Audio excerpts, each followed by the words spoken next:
The Rewatchables is brought to you by the Ringer Podcast Network, where you can find The Watch with CR. That's right. Big Picture with Sean Fennessey. Higher Learning. Yes. Midnight Boys. Pew pew. Pew. Pew. You better get it right for It's this. crucial. pod. Yeah. You better get it right. I'm Bill Simmons. We're about to do Star Wars. It's a major movie, and you guys are really, really excited. Let's get it going. You fucking dork. You guys, how you guys do? You can't bully us throughout this pod, Not bullying though. anything. You know, this I is had a great time. A long time ago, in a galaxy far, far away, Here they come. Star Wars, Coming in too fast. an adventure unlike anything on your planet. It's an epic of heroes and villains and aliens from 1,000 worlds. Star Wars, rated PG.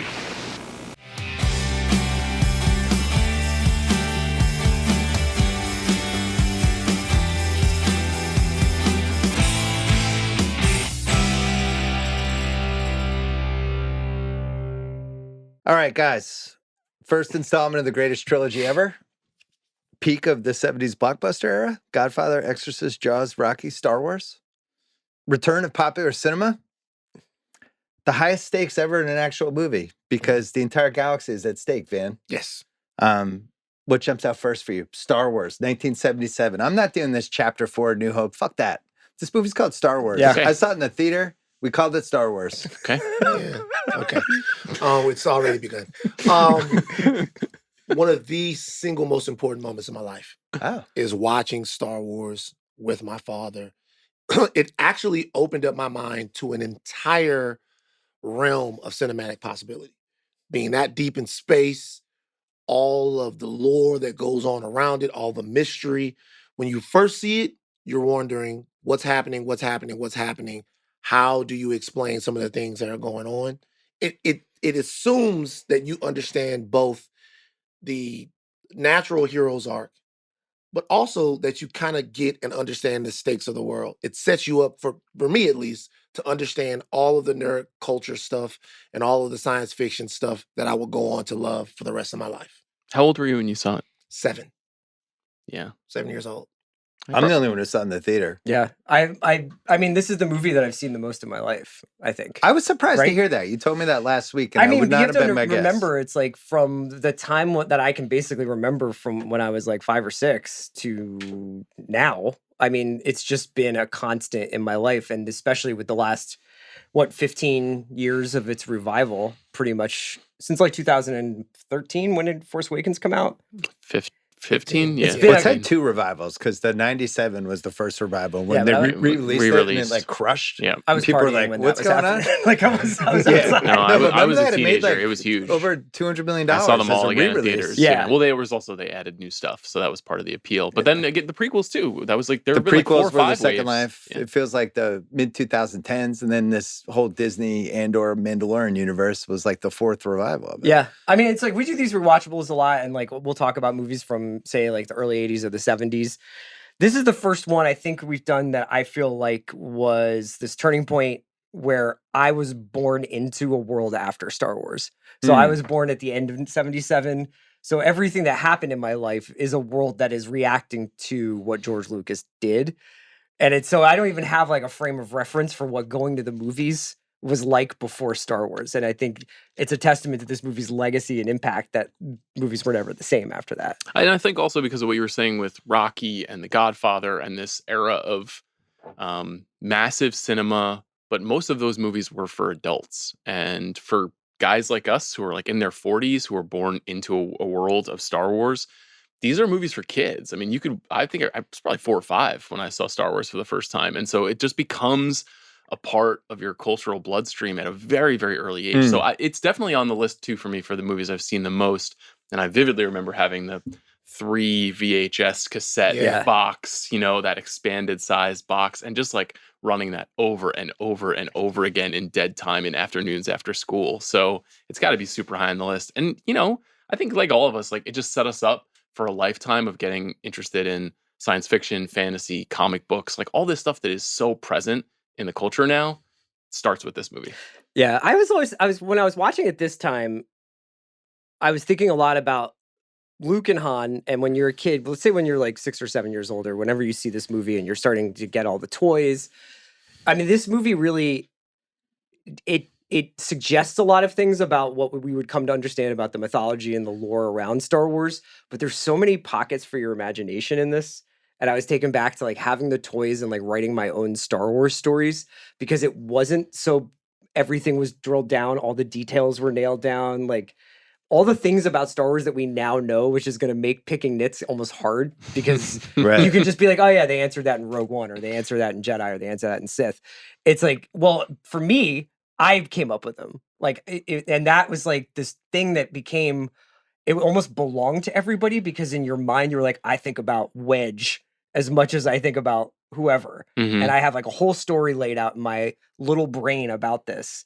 And I think that's why people are still obsessed with it later in life, is because you have this memory of it being like a core text of how you started to use your creative brain almost. And there was scarcity as well. Yeah.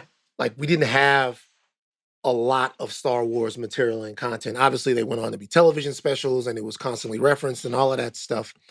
But, you know, there were comic books and stuff like that. But then until you get to the expanded universe stuff and all of that stuff that we spent all of those years reading, and then they just said doesn't exist, after hours and hours and hours of reading it, still feel a way about that. You had to make the mythology up in your head. You had to wonder, how was this a big deal? You had to think about what the Clone Wars were, like how they fought, what a Jedi looked like when a Jedi was 25. We only knew old Jedis and then baby Jedis. We never knew a Jedi in his prime. You have to think about all of these variables because it wasn't giving it to you yet. We were still in the baby stages of how gigantic the universe would become.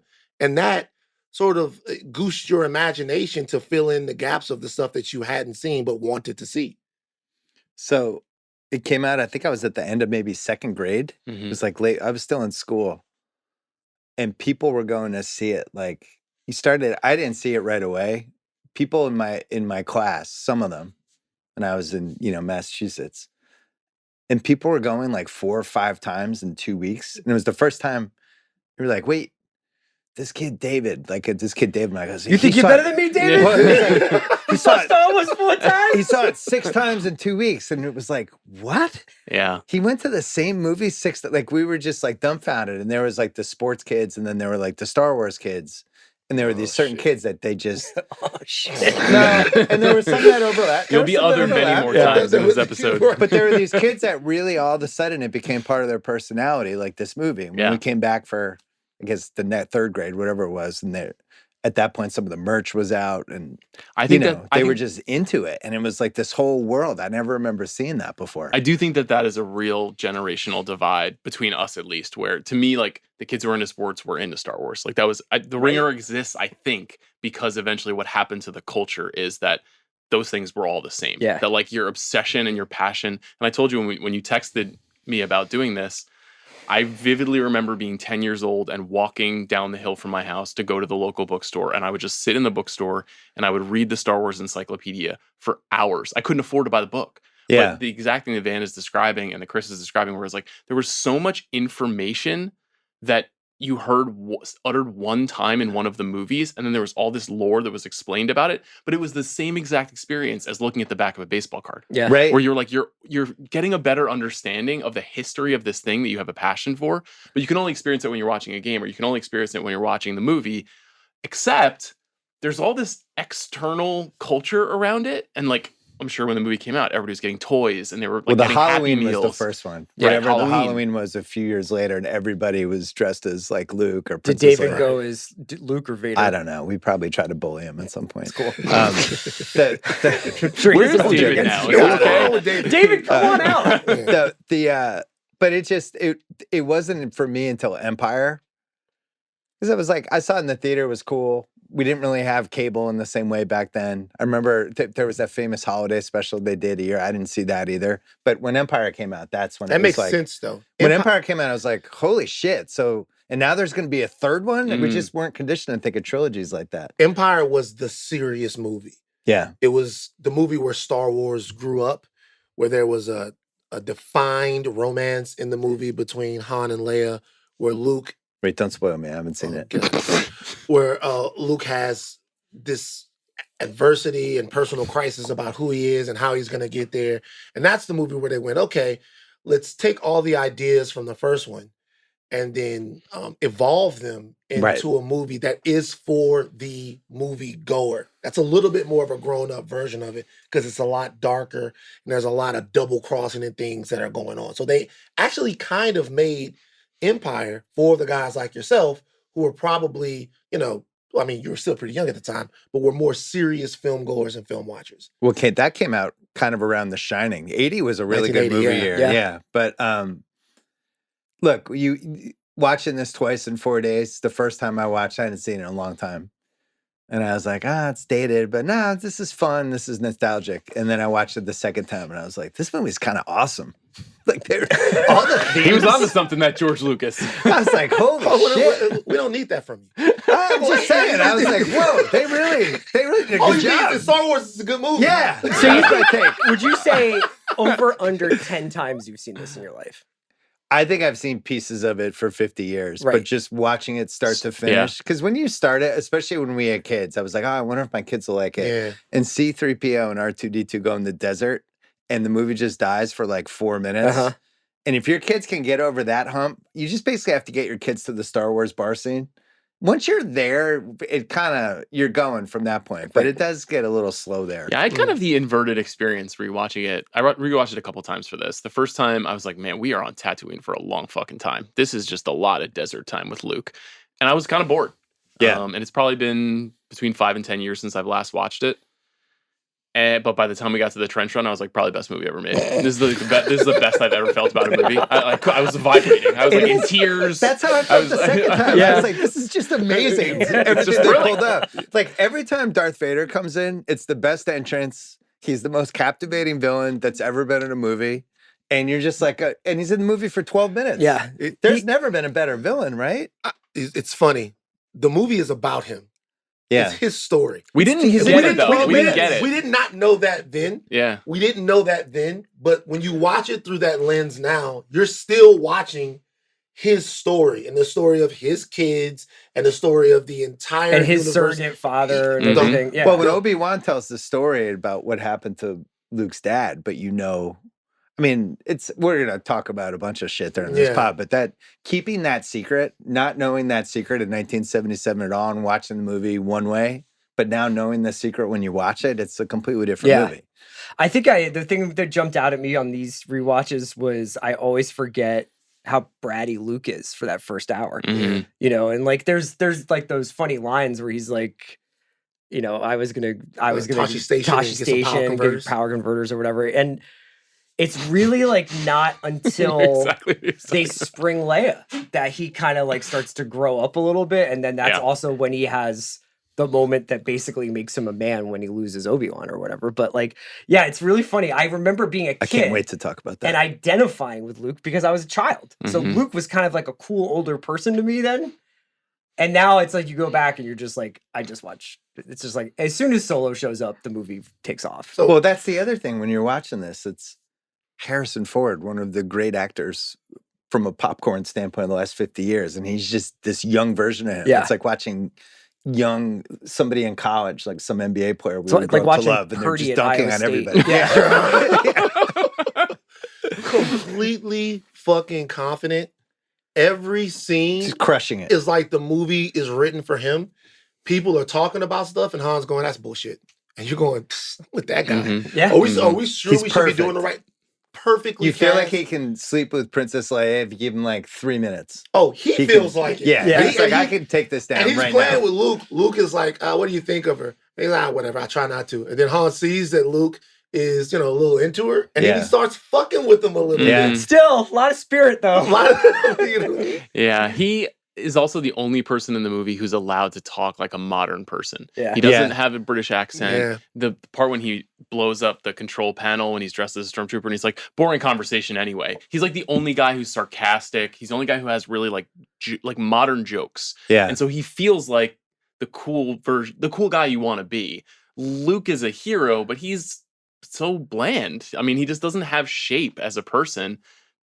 Han is a guy who's lived. You know, he's 34 years old. Do you Yeah, think in the Luke movie. doesn't have shape because of the actor or the way the character was No, I written? think it's supposed to be a kid who's isolated, who's looking for or feels like his life should have meaning, and it doesn't.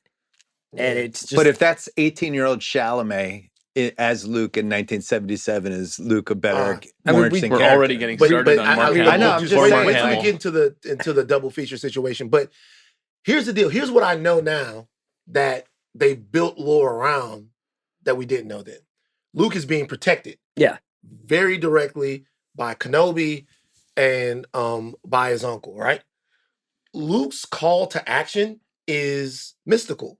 The Force is calling to Luke, right? The thing that's making Luke look out at the stars, and I'm actually feeling the weight of talking about the movie. It's difficult to explain. Listen, the movie gives us some big shit. This is like the men's recovery project. We're just gonna be like, the three of us are gonna be crying, and Bill's Then like, yeah, follow the Force. Like, Rocky I'm- was good too. Like, I'm getting chills. The Luke is being called to something more because it's his birthright. Yeah. And so when you watch the film now, he's annoying, but I'm watching him. I'm going, let him go. Let him go. That's Luke fucking Skywalker. You don't know what he's supposed to become. You guys are muting his light. To that point, It's like CR was saying this about Anthony Edwards last year in the playoffs. That's right. Let him go. like when Uncle Owen kind of gets burnt to a crisp, I'm kind of like, all right, cool. Now the movie can start. You know what I mean? Right. So all of that's happening, and he's bratty, but it's a part of the most perfect 3-film arc to me in movie history. I have a confession. Okay. I feel like I should have gotten more involved in the Star Wars. This actually made me, watching the second time, I'm like, this is a bad job by me. I should have gotten more involved. I'm actually excited to watch the second one now. You've seen it though. Yeah, I saw it in the theater. Okay. The second one. What do you I think? saw all of them in Okay, the theater. okay. I went that you had to go. There was that you were just left out of the conversation if you didn't go. What was it though? Were you like, I don't want to be perceived as a nerd? Not, like what not was that at what all. was I under? just never really got me in the way like some sports movies, action movies, all that. I just never really dove in. He also had 'Cause sick I didn't have bees that- tickets. But you love lore. I mean, you were like with basketball. When you talk about the history of basketball, this is exactly like listening to Van talk about Luke Skywalker. Right. It's the same exact I thing. blew it. I was talking to my buddy Jim Grady, one of my best high school friends, and he had 2 cassettes that were on all the time. We watched Rocky 3 all the time, and then he would always have Star Wars on, and I would always be, if he was watching that, I would always want to do something else. Bill, I'm gonna go And he back. was like, "How dare you do rewatchables? I tried to get you to watch that for the entire late '80s." Yeah. I'm gonna dig around in your past. Don't let me find out you were like William Zabka, 80s cool kid, No, Karate not Kid, at all. Reseda Kid. I Villain. just never got, Like- I never really liked Star Trek either. I watched all the Star Treks, but it never really. Sci-fi whole just doesn't universe. grab you. Not There yet, is an not your thing. element of sci-fi to this. But when I watched it these 2 times, I was a little more intrigued because I just like how there's big themes and it steals from the past with all these other things. Like this is basically a Western. Yeah, it's an Yeah, adventure You movie get, too. this is Yeah. a Clint Eastwood It's a movie. He samurai goes movie, back, yeah. his family's been wiped out. Yeah. It steals from 90 different things. Steals but- from Dune to the point that Frank Yeah, they- Herbert was pissed off about the fact that he thought the movie was too Yeah. derivative. stole from Flash Gordon Stole from because that Flash was what Gordon. Lucas wanted to make. Wizard of Oz. Yeah. I mean, look at the C-3PO and R2 It's beyond and a stealing Chewie. of Wizard of Oz. Yeah. It just feels like they're- Kurosawa. Yeah, all that Yeah, stuff is 2001. it's all synthesized into this perfect little package. But also a demonstration that even though we're telling the same stories that invoke the same emotions, it is how you tell them. It is the world that you put people in. It is the ideas and the concepts that you're able to create when you're telling these stories. You have not a new form of government, but you have a new style, a new look. You have the technology aspect of this, which was revolutionary in and of itself, right? You have all of the things that you take that you need, should I say, to take a classic and making it to something that people have never seen. Can I ask you a question? Because you obviously are watching the Star Wars stuff that comes out now Mhm. with such a close eye. Yeah. One of the things I thought was really interesting doing research about this was, Lucas goes through all these different variations of the script. It's 250 pages at some point. He has the entire trilogy mapped out. When this stuff comes out, it's immediately like there are going to be 12 movies. He's got 12 in his head. But when you watch the first one, when you watch A New Hope, the thing that blows your mind is that first 45 minutes, albeit maybe a little bit dull, Mm-hmm. is not packed to the gills with information. There's not a ton of exposition about like, well, okay, there's the Senate, and then they're doing this, and then like we're gonna cut to Palpatine, and then we're gonna cut to here, and these characters are gonna meet just to talk about the fact that there's a vote coming up, or that the Clone Wars were like this. It's just droids wandering around in the desert, which in a weird way becomes more immersive, right? Like you're like, what the fuck is this movie? What is going on? So do you? I guess my question is like, do you have a preference, or do you kind of see the difference between how Star Wars has changed over the years? I see how we've changed. Yeah. So during that time, you trusted the audience more. All right. Door opens, 7-foot black droid, black in color and in voice. Rest in peace, James Earl Jones. Pops in. This guy is evil. The Death March plays. You know it's fucking on, right? When you say the Clone Wars, the audience then is going, oh my God, Clone Wars, Clone Wars. Like in the audience now, we're like, what are you talking about, right? So we kind of demand this interrogation of story that is good. It makes us more sophisticated moviegoers, but it also sometimes, and I can say this about Star Wars fans even now, puts the handcuffs on what filmmakers are able to do. Yeah. Because it makes you want to roll out the story faster than what it is that they're giving it to you. This movie, the pace is a little all over the place, but it's expecting you to actually do a little work and putting yourself in the world. And it's giving you enough visually at that time, which I'm assuming we hadn't seen too much stuff like this. And I hadn't we hadn't seen any stuff like this. Right. So it's expecting that you'll be wowed by what it is that you're seeing, and you'll sort of succumb to or surrender to like what's on the screen. And by the time you know it, you're on a wild ride. Mm-hmm. There's some cheat stuff that they do that's really smart. Like even the ways that they name some of the characters. It's like Han Solo. Yeah. He's a solo act. Yeah. You know? Like Luke Skywalker, not the subtlest of titles. Luke Skywalker. This guy might walk in the sky someday. And just there's Darth Vader, pretty on the nose. Yeah. Greedo. Yeah. It's like, I wonder what this guy's about. Yeah. You go through, and it's stuff that if you're 5 years old or 7 years old, you can you're just instinctively understanding everybody. I love hearing you say the word Greedo. Like, I just never thought we would get Greedo. there. This is just amazing. A lot of controversy with some Greedo. Coming up next, why Greedo? Who shot first? Greedo. One thing about what you guys are talking about that is interesting, though, is that Lucas's imagination is unbelievable. I mean, it is like unmatched. And the amount of world building that he has done in this franchise is insane. Obviously, he's pulling from a lot of inspirations. Is the only one who's even Spielberg maybe doesn't have like a 9 Cameron? film universe that Because is so even extended. Indiana Jones is still George Lucas too. It is George Lucas. Well, it's almost like Stephen King if he had become a director. He's a like great that. comparison. He's a great comparison. Like Stephen King's still writing. I mean, still coming up with ideas to this day. It's crazy. But the reason this movie is the way that it is because it is an after effect of its practical opportunity. So the movie is basically 25% of what Lucas imagined but could get on screen. And part of what's amazing about the movie is the way that the technology develops during the production of the movie to get as much of what he wants on. That practical stuff that we love about this movie that makes this movie so special and so perfect is his biggest frustration and regret, and why he kept going back and messing with the movie and changing the movie.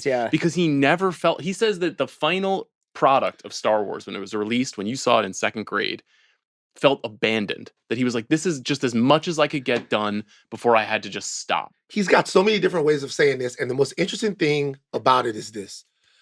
By the time we get to the point that George can tell the story that he wants to tell with the technology that at his fingertips, he makes 3 movies that aren't very good. Mm-hmm.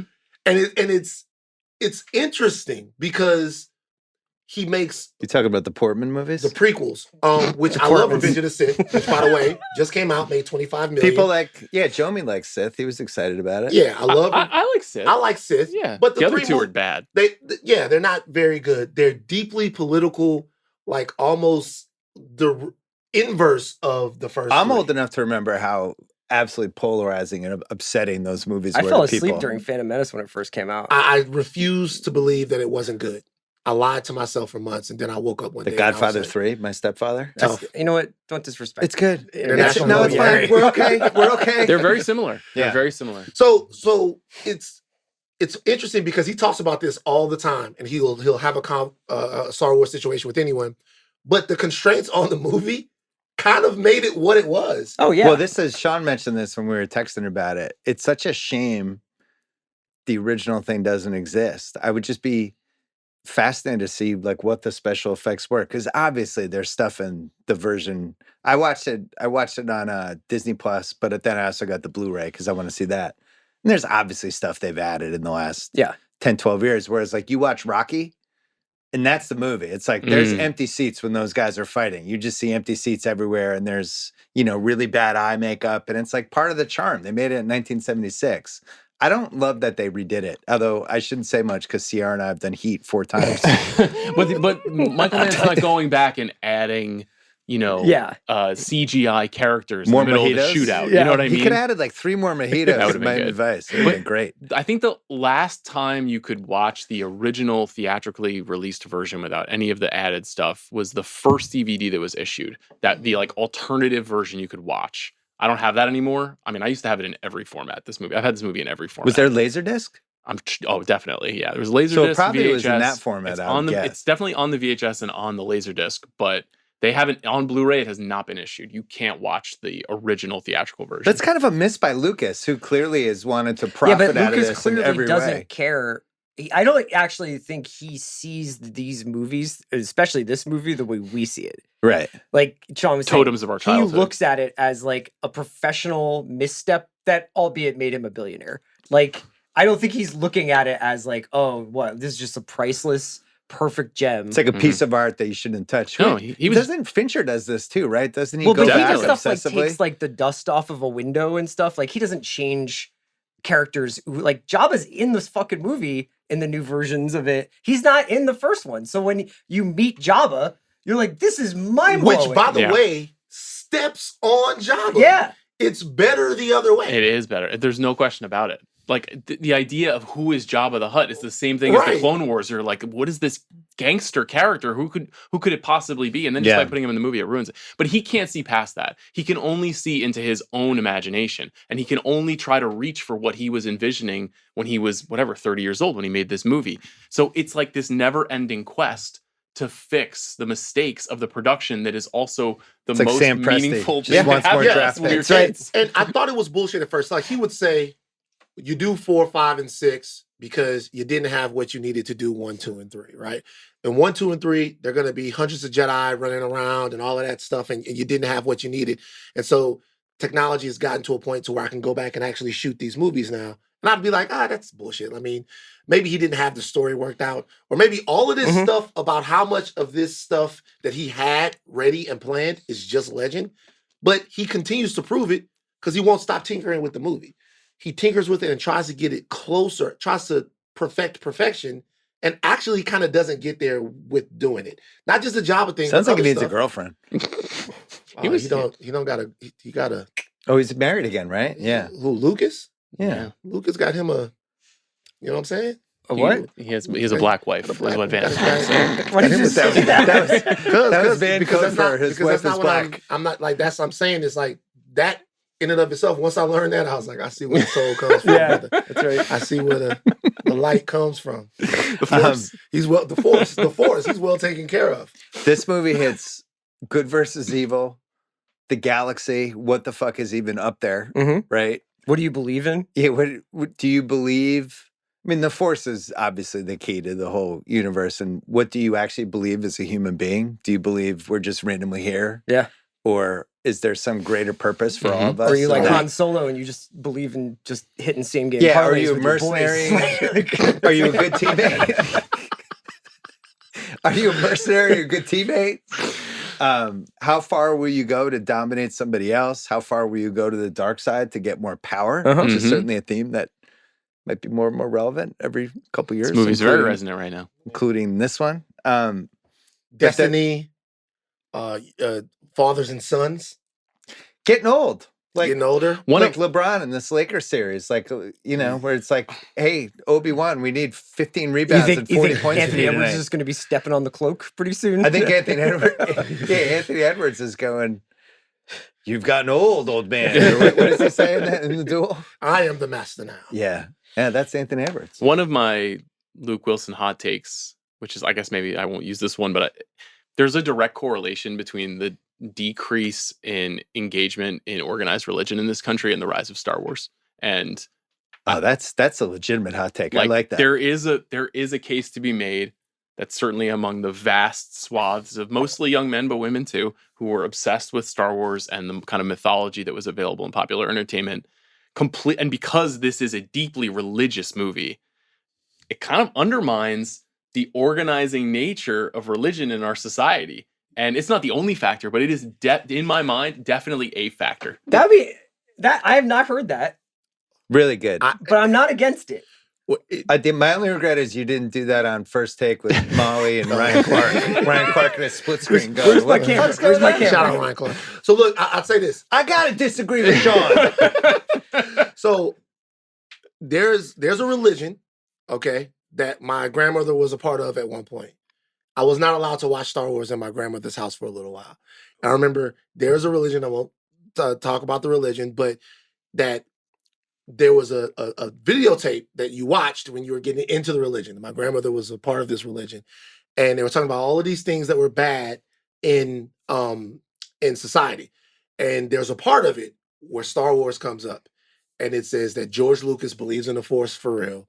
And he thinks that the Force is a substitute for a belief in God and for a belief in religion. And when I was over at my grandmother's house for a little while, she's no longer with the religion, I could not watch Star Wars. And I remember, it's so funny that you would say that. Back in the day, she deconstructed to me how Star Wars is actually a movie that is giving religious dogma to people, telling you that you'll be powerful if you believe in this thing. Darth Vader is the devil, and Luke Skywalker is Jesus Christ. And she was doing it from trying to, like, not poison me, but trying to save my soul. But she was also telling me why the movie was so resonant for me. Yeah. Right. But I mean, the Yes. movie is in part synthesizing not just samurai movies and The Wizard of Oz, but like Judeo-Christian myth. Like it is pulling everything from the history of religion your into point, its story. Like in the 80s, especially, we were given all of these tokens of our belief in these fucking toys. Yeah. And you would just sit Yes. around all day and be like, this is my Han Solo toy. Yes. And now I'm going to think about this guy for 3 hours, which is more than I thought about Jesus Christ Right. at any given day. You used to wear a St. Christopher medal, and now you hold a Han Solo toy. Yeah. Well, and we had less to do. So, like, for me, it was baseball and football and basketball cards and hockey cards. Yeah. Right. And for other people, they're playing. What's funny, I forgot when doing the research is how late the merch was. That they made the movie and they weren't even sure it was, and then it became this race, and you could buy boxes that were empty. They were almost like IOU for Luke Skywalker dolls because they hadn't had them made yet. It's fucking crazy. Like they had no idea the movie was going to become. Yeah, I what think it was. I feel like all of my toys, like the stuff I remember having, is more Empire era, like Dagobah. Like I think I had the Dagobah that you could like slip through the mud kind of thing. Yeah, there was always one kid who had the Millennium Falcon. It was like you had to go to his house to play with it. Like I didn't have that growing up. Or That was like the $50 toy, you Or know? a toy saber. Right. I never had a lightsaber either. Toy yeah. saber, all of that Oh my stuff, god. man. Yeah, the kid who had the toy saber was like The the most man. popular dude in the neighborhood. Yeah. Well, this episode's brought to you by State Farm. Life is all about choices. There's a lot of choices in Star Wars and the next 3 movies that the characters make. Luke makes some good choices. He trusts the Force. He does. At State Farm, their goal is to help you make decisions that you feel good about. That's why with the State Farm Personal Price Plan, you can choose the right amount of coverage to help create a competitive price. Talk to a State Farm agent today to learn how you can choose to bundle and save with the Personal Price Plan. Like a good neighbor, State Farm is there. Prices are based on rating plans that vary by state. Coverage options are selected by the customer. Availability, amount of discounts and savings, and eligibility vary by state. I had some stuff I want to get to, but I had to ask producer Craig, you're younger than us. What's your lifespan with this movie? With this, like the Star original 3? Wars, yeah, because you're in. It's like they've already made the prequels and shit's going down. So think how do there's you walk into the Star Wars universe? I wish I could like remember specifically when I saw it the first time. I may have seen the prequels before I saw these. I don't even really know. I had only seen them a couple times. I was closer to you, Bill, in that like I saw them maybe once or twice. I liked them, but they didn't like, capture me in the same way that other people did. I don't know. I think the only troubling thing about Star Wars is it's so complex and people go so deep into it that sometimes it feels like you can't be a casual fan because everybody will exclude you. That was part of my problem. But you could be on this. Yeah. You Like, could 'cause be there on this. there was no answers yet. Right. You know, like there really wasn't this like, oh, you can refer to one of 19 animated series that like document this entire. Yeah, it's kind of hard for me to be like, I like Star Wars, and they're like, oh, really? What's your favorite planet? And I'm like, well, Yeah. It's true. What are your thoughts on Alderaan? Because it's a story that stokes obsession, but then I don't think Star Wars nerds like us realized this at the time, but we were just as alienating to other people as we felt alienated from them Certainly. too. You know, because it's just you immediately just lock into like talking about Hoth and But why it is Hoth like matters. sports. You It's know? like Because NHL fans. Yeah. Yeah. It Don't is talk like- about Edmonton. You if know, you don't somebody watch Oilers games. if somebody comes up to me and is like, oh, are you a sports fan? And I'm like, yeah, and we start talking, and they don't know who the quarterback of the Niners is. I'm like, oh, this guy doesn't know what he's talking about. But like, that's me Yo, talking about Star That's Wars. having little kids, Yeah. man. If I meet a dad at the preschool who It's doesn't tough. know sports, I'm like, shit, we got nothing to talk about. Yeah. Do you like movies? Seen any movies? I took Marie route to see Phantom Menace like the third time I saw it. And at the beginning of the movie, both Obi-Wan and Qui-Gon, they force dash into the area where they're trying to get. And she goes, how can they move so fast? And my blood started boiling. Yeah.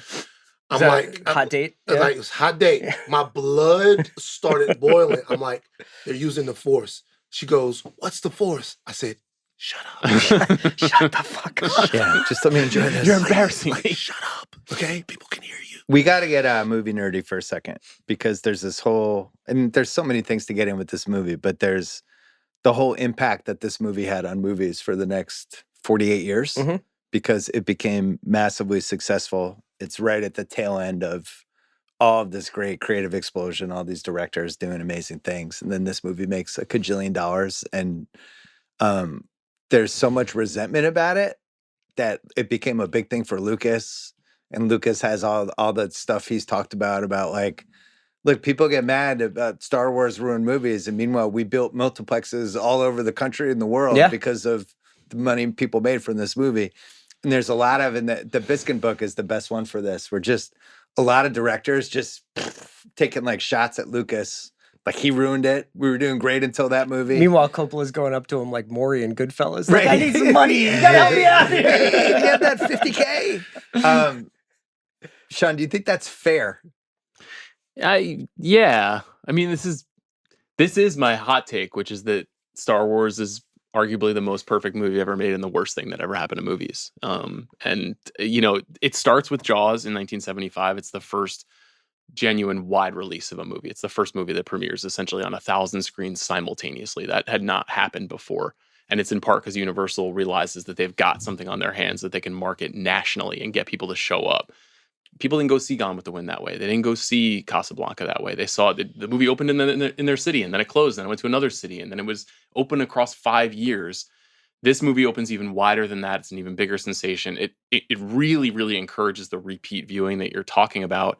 And it's edging out other movies because there's 3-4 movies max in every theater. Yes. And they're just shoving out other things. And also, we're in the middle of a time where movies for adults are dominating the culture. And this is the movie that resets the trajectory for mainstream movies to be made for kids. And that kids is where the pot of gold is. It doesn't change the fact that I think the movie is wonderful and that I'm a huge fan of Star Wars in general. And I still consume Star Wars stuff to this day. But it didn't ultimately benefit filmmakers. It benefited corporations, and it benefited movie studios who got more and more greedy because they saw that the ceiling was higher than they'd realized. And so because that ceiling got raised on the potential profits, it had a tremendously negative effect across movie making over periods of time. That doesn't mean that there aren't good movies the anymore. question is, but would that have happened anyway? Well, that with was some the other somebody movie. else might have got there. Yeah. Somebody else might have got there. I think it Somebody happens else might have either way. gotten there. Obviously, when that first movie comes out, we don't know that it's going to be 3 films, then another 3 films, then a massive sale to Disney that includes a universal expansion of the property.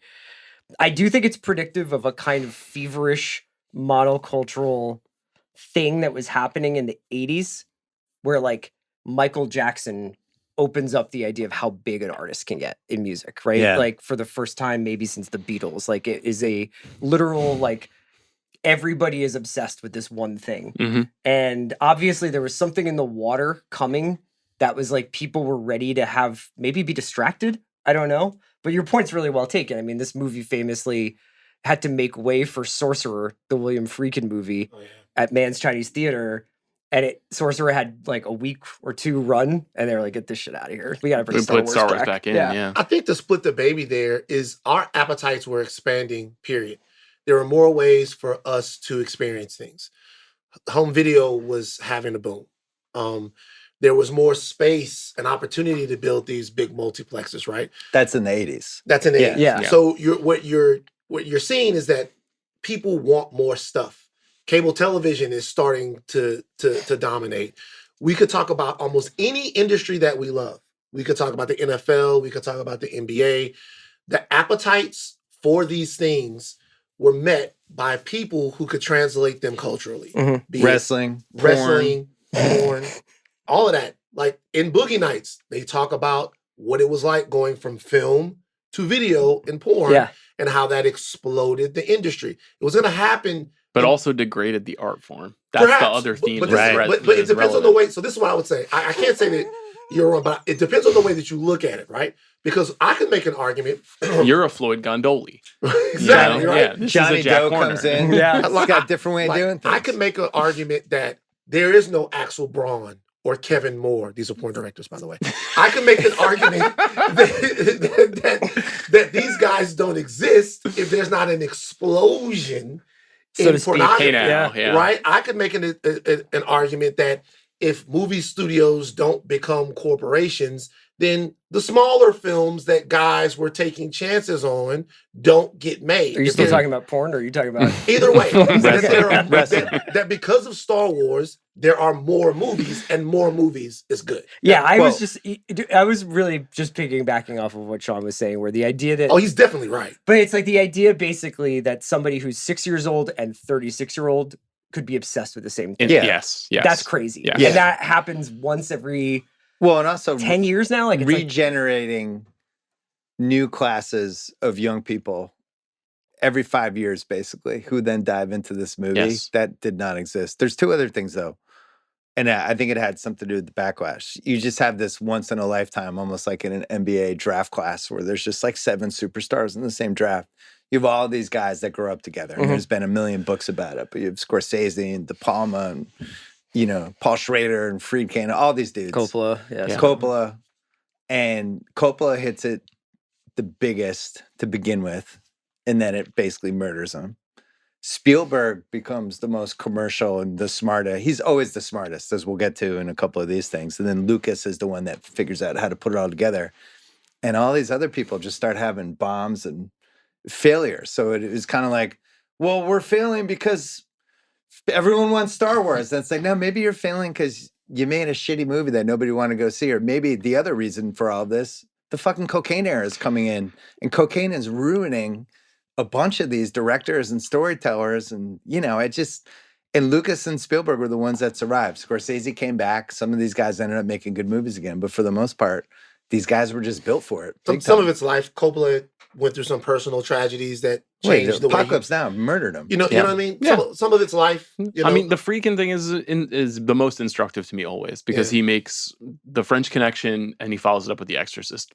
That had never been done before. Yeah. No filmmaker had ever scraped the ceiling so profoundly before, while simultaneously making like arguably the best movie in both genres, like arguably the greatest horror movie ever made and the greatest cops movie ever made. Yeah. And then it's like in the wilderness, like 15 years. Making movies make Cruising, so that was his apex. I mean, he made great movies, but nobody cared about them for a long time. So that was the best cruising movie. So 3 apexes: action, horror, and cruising. Are you sure it's the best cruising movie? Have you seen all of them? Apparently, there's some Axel Braun film we need to check out. Let's check out Axel's work later. I think some of it is luck, some of it is circumstance. I do think that the studios got very hip to the potential with franchising after this movie. Well, plus these guys, part of their thing, they were acting, how can I get away with spending as much money as possible and these stupid studios will let me do it? And then after a while, the gig's up and you guys start making some money for some of these people. That's right. One from the Heart, which Coppola, he bankrolled himself. And it ended up, he thought it was going to be like, I don't know, like what, 8-10 million, and it ended up being like almost 30. Oh yeah, and spent all of his own money. It's the dark side of bet on yourself. Yeah. It is the all-time. Maybe I shouldn't have Your bet bet on myself. yourself copy is you being like this, and it's with your big blues and Coppola's your smile. like, Coppola's got his shirt off in Manila, like ah! But he's so important to this story because obviously he and Lucas is sort of like his apprentice and works under Coppola and is a USC kid, and he makes THX 1138, and it's a complicated production. I think Warner Brothers puts it out. It's early 70s, right? Early 70s. It's not a big hit. It's acclaimed, but it's not a big hit. Weird movie. It's a strange movie. Yeah. And Coppola, after that movie comes out, and Lucas starts telling him his ideas, and he's already starting to formulate some of Star Wars. Coppola challenges him, and he's like, man, slow down with the science fiction stuff and show me that you can make a comedy. And that challenge leads to American Graffiti. And if Lucas doesn't make American Graffiti and figure out how to write real people, I don't think Star Wars is any good. So, and American Graffiti is great. It's still great. Harrison Ford. And he finds Harrison Ford. Yeah. That led to a great bet on yourself moment, Van.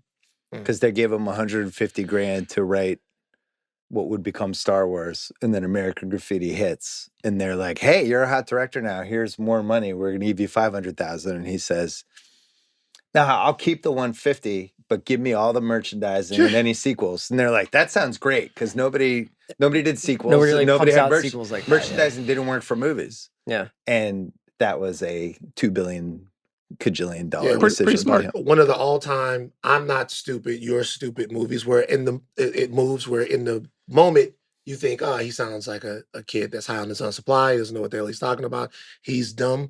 But either he knows something or he doesn't know something. Like either he is so blissfully ignorant that he's just, I'm going to do this because he doesn't understand how it can backfire, or somewhere in the recesses of his brain, he goes, I know something about this lore and this mythology that everybody else doesn't get, and I'm willing to take less. Because we're talking about $500,000 in 70s bread. It's a lot of cocaine. Well, it's like Mark Cuban, right? Buying the Mavericks, super smart, selling broadcast.com, buying the Mavericks with it, super smart, and then selling probably low to the Vegas family. It was like, you're still going to run the team. He's like, great. And then they cut him out. You're And talking it's about like when he sells to Disney? That's what this is? Or is that... No, it's just you can look like a genius with one decision, and then the next decision, you're like, Oh, what the yeah. fuck was that guy thinking?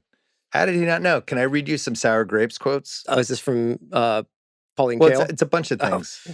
Siskel in 77 does the show with Ebert before it was called Siskel and Ebert, and or at the movies. At the movies, yeah. It was called, what was it called? Sneak previews or whatever. I think that was the first one, yeah. And he kind of scolded the movie and hoped that Hollywood would continue to cater to audiences who care about serious pictures. This is a tough one because this is the same year as Saturday Night Fever, which is one of Siskel's favorite movies of all time. So he felt like movies like Saturday Night Fever were getting taken down a notch by Star Wars. Right. Then you have Scorsese. These are quotes from the Biskin book, where he basically says the success of Star Wars coupled with the failure of New York, New York, which was the Scorsese movie, coupled with my raging cocaine habit. meant that the kind of movies Scorsese made were being replaced by the kind of movies Lucas and Spielberg made. Scorsese said, Star Wars was in, Spielberg was in, we were finished. Well, in the long run, turned out to be horseshit, right? Listen, He went on to become an incredibly prolific director that made movies that stand the test of time, a lot of different types of movies. big comeback. I mean, a comeback, yes. 80s were rough. He was in the wilderness for a while. Yeah, the 80s were tough. And there might have been a couple lines. The 80s were tough for, we're talking about Yeah, Scorsese. I mean, he's like out there trying to get like Last Temptation of Christ made. That's King of in Comedy hindsight, Bombs. King like, of Comedy like, Bombs, yeah. but these movies are, He made Raging Bull Raging after Star Bull, Wars. yeah. You know, you know what I mean? So he's the Last Temptation of Christ in that particular time, talk about another movie that down in the Bible Belt, there were whole Jimmy Swagger sermons about the Last Temptation of Christ. How about Angel Heart?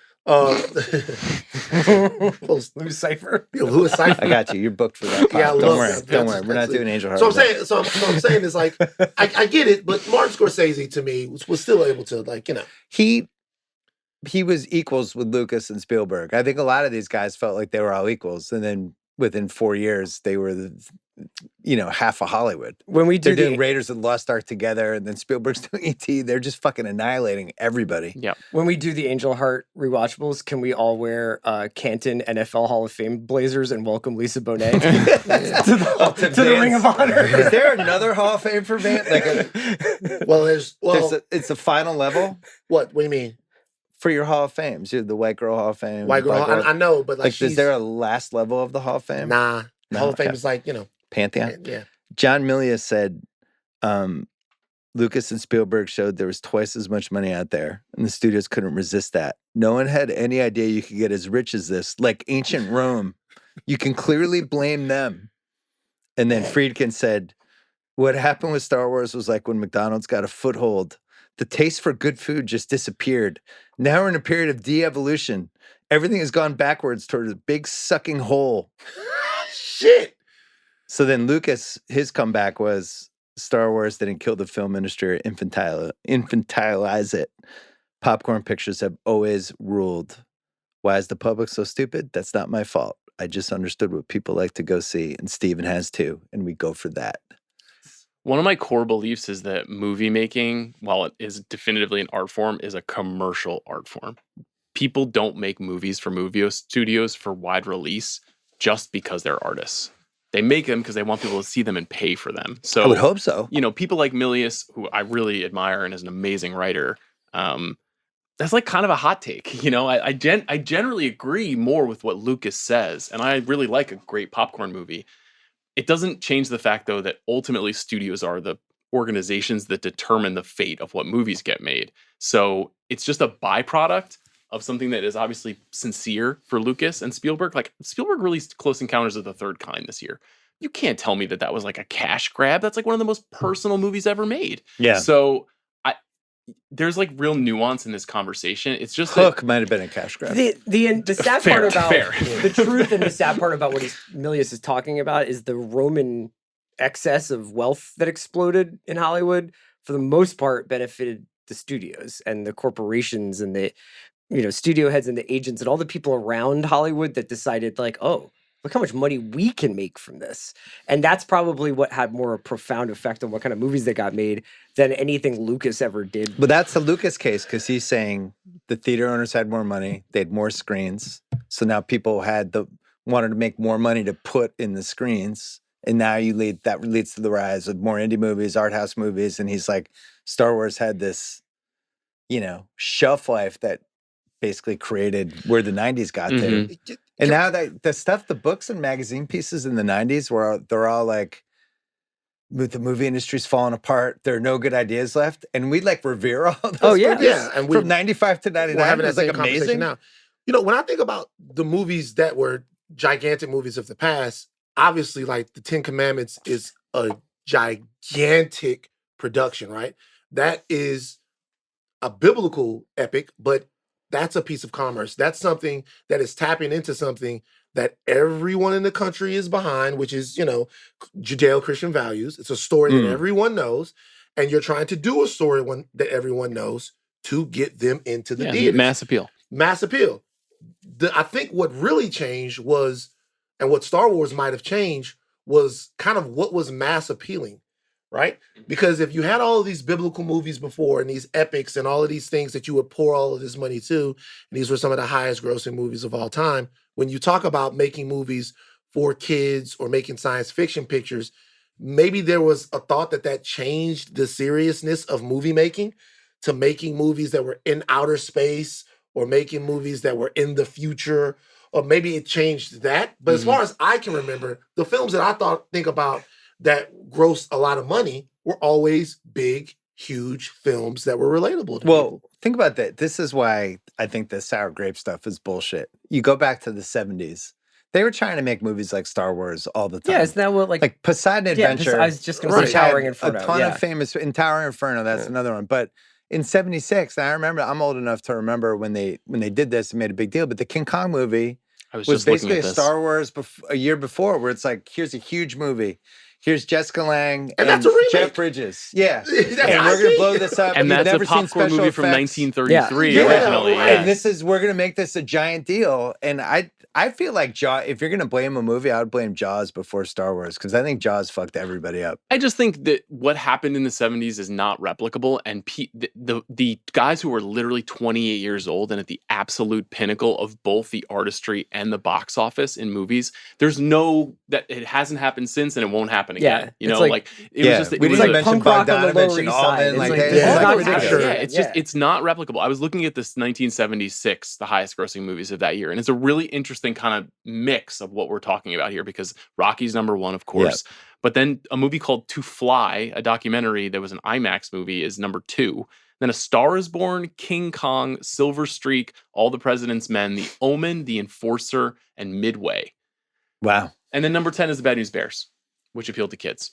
So like, I think that shows you that the cool new Hollywood 70s is still happening and still powerful, but also like King Kong and Silver Streak and Bad News Bears are in there. And those are movies that are appealing to broad audiences that are trying to bring in as many people as possible. There's the other thing. I don't think Hollywood really mastered the kids thing because, like, when I was a kid, the syndicated shows that we all watched were like Brady Bunch, Gilligan's Island, The Batman. I used to love The Batman show. Those were shows that didn't really do that well on TV. Right. And then they would have the second shelf life on syndicated, and they kind of became a thing Classics, that way. for sure. Because Yeah. The Green I'm Hollywood- sure we all watched them on Nick at Night. Yeah, Hollywood didn't understand. I don't really feel like Hollywood understand kids were such big business for them until 77. It's why this movie couldn't get off the ground at first, because they said that this is a movie for kids, and the only place that does those movies is Disney. Yeah, Disney was right. the only studio 40 that made movies theaters for kids. initially, right? But Now they understand. Yeah. But in the 80s, they began to understand because you saw big, huge movies for kids. You saw the Never Ending Story, a lot of creatures, like different stuff, like all the Dark Crystal stuff. Well, And because they have the blueprint. I mean, the thing Right. that happens is like there is no graduation out of Star Wars. Yes, most people probably leave it behind, but like what Star Wars invents is the idea that you can continue these people as customers beyond their childhoods. absolutely, yes. Which is look at the four of us sitting here talking about Star Wars as if it's like a pressing issue. You know what I mean? And we are. Yeah. There's a Star Wars show on right now. It's probably the best thing on TV. It's like Right. it's still with us. Dude, I was about to cry like 30 minutes ago. I had to stop myself. Yeah. I was starting to get chill bumps talking about the movie. It's weird because you know what though? I will say this though.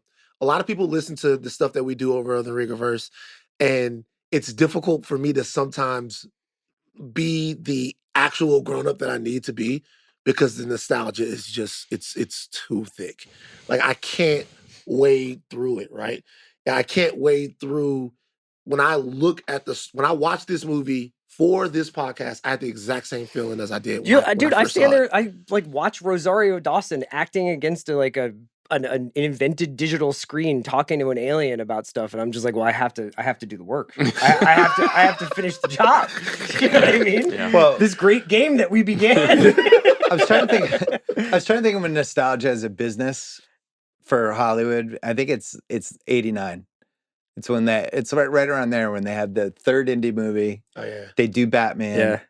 And they're starting to figure out. And then when we go into the 90s, Disney really starts to figure out the machine of movies and the video cassettes. And it's like, we have The Lion King. The Lion King is going to come out. Elton John is going to sing the song. And it became like almost like a blueprint for how to hit kids, how to make parents. And Sean knows as somebody with a little kid right now, there's a 5-year window where it's like, I just want to take my kid to a movie theater for 2 hours. Yep.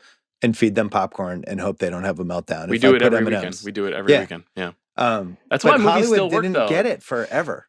I think you're right that they figured out the formula for sure. I think this moment right now in movies is really interesting and instructive because it is a little bit of an echo of a past period where Star Wars is something that is familiar but new. 2001: A Space Odyssey happened. Like there was a movie that had this same visual dynamism in space. Even the stations kind of look similar. The special effects, it's a huge influence on the movie, but the big differentiation aside from the story between this movie and 2001 is that this movie is fast. 2001 is slow. And 2 this hours, movie is 5 fast, minutes. but it's familiar but new. And to me, it's the same thing with what's happening in movies now. Oppenheimer, Barbie, Super Mario Brothers movie, Sinners, Minecraft movie. These are the biggest movies of the last few years. Familiar but new. Like you've never seen a Minecraft movie. You know what that is? You're aware of it as a video game. You've never seen a movie about it. You've never seen a good movie about Super Mario Brothers. Star Wars is like we'd seen movies, plenty of movies like this before, And they never put but never the pieces quite together. this way. Yeah. George does something every couple of scenes. He gives you something cuddly. Because when you think about it, the first scene is Vader brutalizing somebody, right? Like Vader is He kills like a dozen people and chokes one guy out. Yeah, he kills a guy. But 3PO. The guy was asking for it. Yeah. Don't talk back to Vader. What are you doing? 3PO and R2D2, cuddly. By the time you get to, we don't know, Chewbacca, big cuddly guy, you want to give him a hug. He never lets you get too far away from the fact that you're safe and you're okay watching the movie. 2001 will make you like re-examine like life in the universe and and it's cold versus warm, intellectual versus emotional. Like there's like a study in contrast that make total sense. There's also like the perfect framing device of saying it's a galaxy far away, but it's a long time ago. So it's immediately timeless because there are recognizable things about this galaxy that you recognize in your world, but you're also like, but is this like a Western? Is this like a samurai? Is this like King Arthur? Is this like all these, is it a Bible story? It feels very old, even though it's set in the future. And so you wind up kind of losing yourself in the world of pure imagination, whereas 2001 is about human beings on Earth longing for connection with something greater than they have. Even the scroll that begins with Star Wars. Now, I realize that that's something that he got from older film reel, Buck Rogers serials, types of serials and stuff like that. Serials, Buck Rogers type of stuff. When I was a kid watching it, I just remember trying to read everything and feeling like something insanely important was being said. Yes. Like something really super important is being said. The like, original Roach Bomb. Like you're reading it and you're going... Should the NBA playoffs do this? You're reading it Game and you're going, 6. Okay, Princess Leia. And then you're trying to... And even that, there's this majesty and this wonder to it. And I know that it wasn't new, but it felt... No, you're studying like Bible scripture. It's called the scroll. It's like you've unfurled something that Moses read. You know, like it's purposefully it's starting on that in the feeling. middle. It's episode 4. You're like, how did I miss the first 3? What happened? You're like immediately the urgency of watching is instantaneous. We had talked legacy and influence. I would say this was the first movie to become a worldwide pop culture phenomenon. I don't know if anyone ever put all the pieces together. You're talking merchandising. Well, worldwide, you know, like how did the movies play in simultaneous there was no release? sequel to Gone with the Wind. There was no... There was a sequel novel. I mean, that's I think it's called Lincoln. 2 immediate sequels plus all the movies they made. Novels, comics, video games, amusement parks, merch, everything. Multiple TV series in the last 10 years. It's moved with the culture wherever it is. It's like, we're doing streaming now. Okay, here's some streaming. Lucas became, if not the most successful film producer ever, is in the top 4. Harrison Ford comes out of this movie. But then we talk about influence. I think this movie we have to give it credit for the repeatable blockbuster.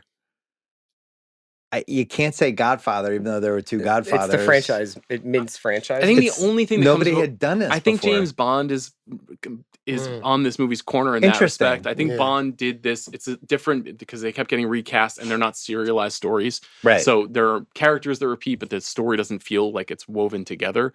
But the idea of let's go to the new Bond had existed for years before this. But there was you didn't have to see the last one to know. You could watch Russia with Love without having seen Dr. Correct. Lucasfilm, all the stuff he created in the 70s, which was cutting edge. Well, Industrial Lights and Magic. ILM. I have a lot on that if you want to talk about ILM. It's the most interesting thing to me about this movie is those guys. I think we should add half-assed. Okay. Great Bet on Yourself story we covered. May the Force be with you. Just as a concept, which we talked about. The Evil Empire. This became the Yankees for us in Boston almost immediately. But the whole concept of an evil side and then like just this. There was no reference. In Boston, it was the Yankees? Oh yeah. It wasn't integration? Shit, I knew I was gonna walk into that. Yeah, it was just for some of us it was Jim Crow. Trying to have a nice moment. The Scroll, the Dark Side of the Force. Dark Side of the Force, yeah. Harrison Ford. All the directors that this movie influenced. J.J. Abrams, Cameron, Fincher, Peter Jackson, Chris Nolan, Ridley Scott, John Lasseter, who's not a director, but a creator. Michael Bay. Michael Bay, our guy. Yeah. What else for influence? And you just go big ass picture. Ugh. I mean, just the technique of world building, which has now become World building. basically how you get a meeting in Hollywood. Is like it's not just this. There's so much more. You know what I mean? There's so many more ways to go. I would add Peter Jackson to your Star Wars Definitely. influences, and the way he made the Lord of the Rings trilogy. I just think yeah, like it's become now the currency of Hollywood is to go in and say there's so many different stories we can tell with this main story. I mean, I think there is some fatigue with that because people feel like they're not getting a complete statement, and maybe the success of Barbie and Oppenheimer suggests like people are pretty satisfied with one story. But Sinners. yeah, but Crank they're it already out asking weekend those guys, too. what about a prequel? Like they're peppering them on the red carpet. About We'll that. see with Cougs. I'm Cougs, huh? keeping the faith with Kugler. Yeah. I want a Sinners sequel. Why not? Let's take it to, Honestly, the 90s. I can want we go Sinners. prequel and then sequel? We could go Can we go prequel. to Chicago with Smoke and Stack? Can we go to Boston in the 70s? Why? Why are you throwing him alley oops? I don't understand this. Obviously, Why do I have to get dunked on? obviously, Jon Favreau, obviously Dave Filoni, those guys are Yeah. definitely fruit off Yeah. Lucas's tree. But this movie also revived, like the Dune movie, the David Lynch Dune movie gets made Mhm. because of Star Wars. Yeah. Because And Dino De Laurentiis, who was maybe going to be a part of Star Wars, doesn't get on Star Wars, and so he doesn't get on Star Wars. He failed on King Kong, so he's like, I got to get Dune to go, and then he gets it to go, and it doesn't work. it doesn't work. You know, it influenced everything, but it's not. There's nothing like it. I mean, there's really. Is this the nothing like number one? movie. This movie influenced the most things of all the movies we've ever talked about. I think there's in a strong Rewatchables? case that it's the most significant piece of popular culture since like Elvis Presley on Ed Sullivan. You know what I mean? Like there's just these titanic seismic moments where you can feel the whole, it's what Chris is saying about Michael Jackson. You can feel everything kind of shifting. So it's ahead of 8mm. Yeah, it's like, no, but It's like think about this. how It's much really close. we talked about Machine. Pulp Fiction's influence. Yeah. Was that like 5 years? Like ultimately, like people love Pulp Fiction, It's like a but half they a were decade. making movies like Pulp Fiction for about 5 years, and people were listening to music like the music on the soundtrack for about 5. I'm not even trying to be disrespectful. It's like one of my favorite movies. This thing is now 5 decades of having kind of everything in a headlock. with no sense whatsoever that it's slowing down. I think that's the crazy part. This is what I will say is changing, because I thought about this a lot before we got on here. So when we talk about the dead period in Star Wars, we're talking about a point to where there's not a lot coming out, and like we're talking in class about the books that we're reading. Now there's still all kinds of stuff. There's still toys, and there are conventions, and there are all of that stuff. But if you want to watch Star Wars stuff on TV and movies, you have to watch the old stuff. Now, there is something that's happening that's interesting. We're starting to wonder if we're running out of story. That is new for Star Wars. We're having, I'm saying that whatever they put out, we are going to watch, and new people are being turned on to it. But there is something that's happening right now to where we're relitigating this exact same time that this movie is set in. There's a show that's set right now in this same time. It's telling the story in a completely different way. You want to laugh. But we're starting to wonder how much Star Wars we need, which speaks. Well, because everybody's so afraid to push the ball forward, Right. because then you're on your own. If you want to just play in the sandbox of like, oh, like we already know canon-wise and timeline-wise what's happening leading up to A New Hope, you can do that. The fans have Well, captured the lore. But so much so that one of the only Star Wars related things I watched that wasn't this movie before I watched this movie, it was just the last 15 minutes of Rogue One, which is a movie that I have always liked and I think is a cool movie.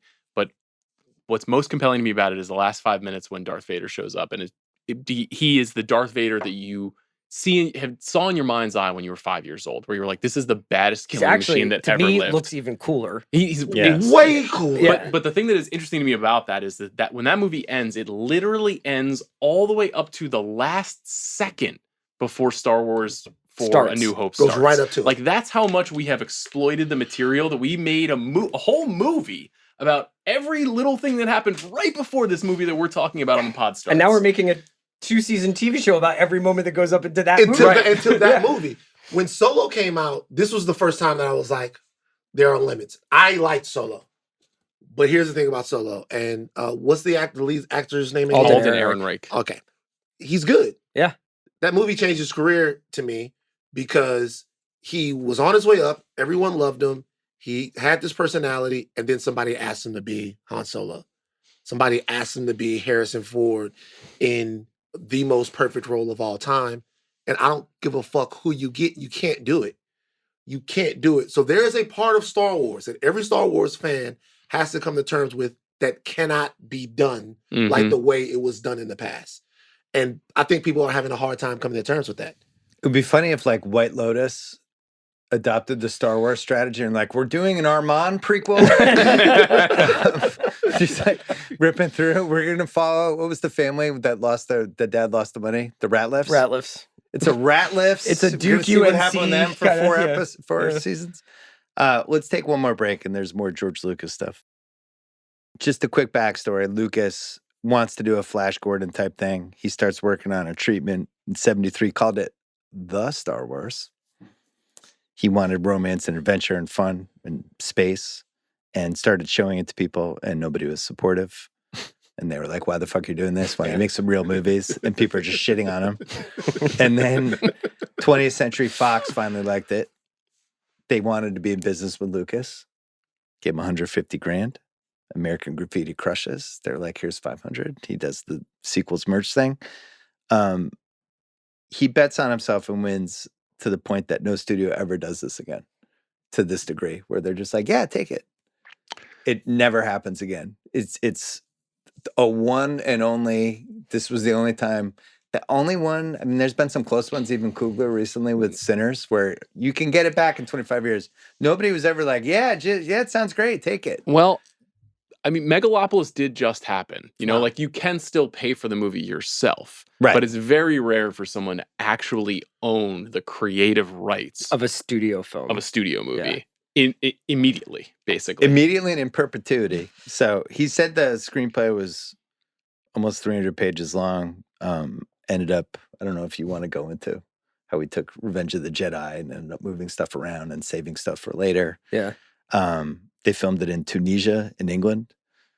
He did ILM. This is where you could talk about ILM if you want. He created basically a company to do all the special effects that he also owned. If he hadn't signed with Fox to make this movie, I don't know if it would have happened because Fox had just closed their special effects department. So there was no one to do the special effects for the movie. Do we have special effects? Maybe we just never have them. Maybe not in the form that we have them now, because he brings together this group of people, John Dykstra, Dennis Muren, Phil Tippett, Joe Johnston, like guys who go on to be some of the most important movie makers of the next 50 years. And all of these guys move into this warehouse in California, and he's off in England making this movie, and they're figuring out how to make the things that are the indelible images that we still see from the movie that still look good. The opening image of this movie with the spaceship flying and then the Star Cruiser overhead.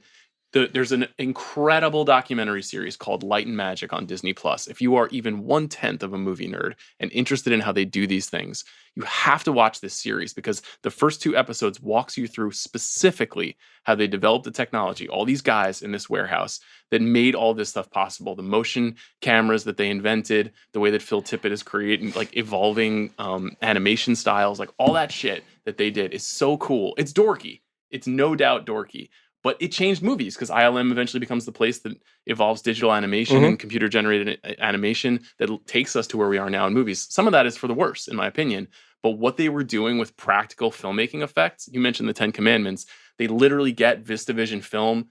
The last time a U.S. film had been shot on VistaVision is the 10 Commandments. And they're like, we're going to shoot these models that we built on this ancient film stock. So that the Death Star looks like amazing a moon. And wide and grand and beautiful. So just like really ingenious young guys who have nothing else going on in their lives but trying to come up with cool ways to make this movie that is out of George's head. There's a shot. And then Floyd Gondola comes in. He's like, guys, I don't see it. That's right. I think the future's video. I think that's like the ones right here. Don Simpson and Jerry Bruckheimer come in and say, hey, why don't we hose her down a little bit? There's a shot when the Millennium Falcon's first flying to Yavin, like towards the end of the movie, and they're about to land at the Rebel base, and there's like the red planet, and then it comes around that red planet to be able to see the Rebel base planet.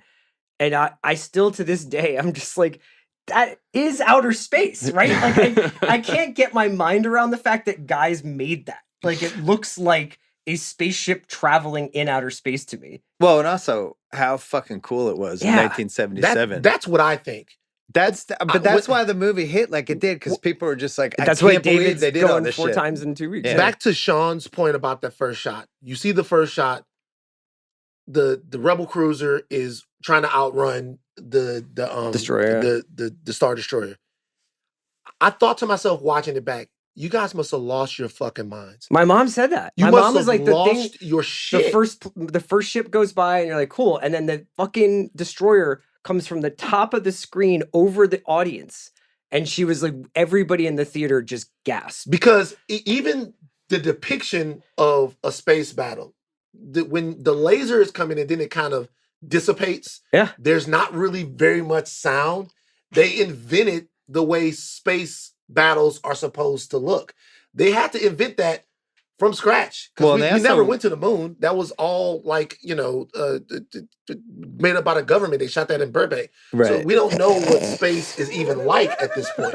So they had to invent what space travel looked like out of nowhere. That stuff never and happened. Buck Rogers and Battlestar Galactica, all those shows are happening, and Star Wars just seemed like it was crushing it. Blowing Was it off the Galactica screen. before Star Wars or after? It was right after. Dykstra goes to work on Battlestar Galactica right afterwards, but he said something really cool that I hadn't really thought about, which is that in that this shot that we're talking about, where the destroyer goes overhead, he's like, the entire ship during the whole shot is in focus.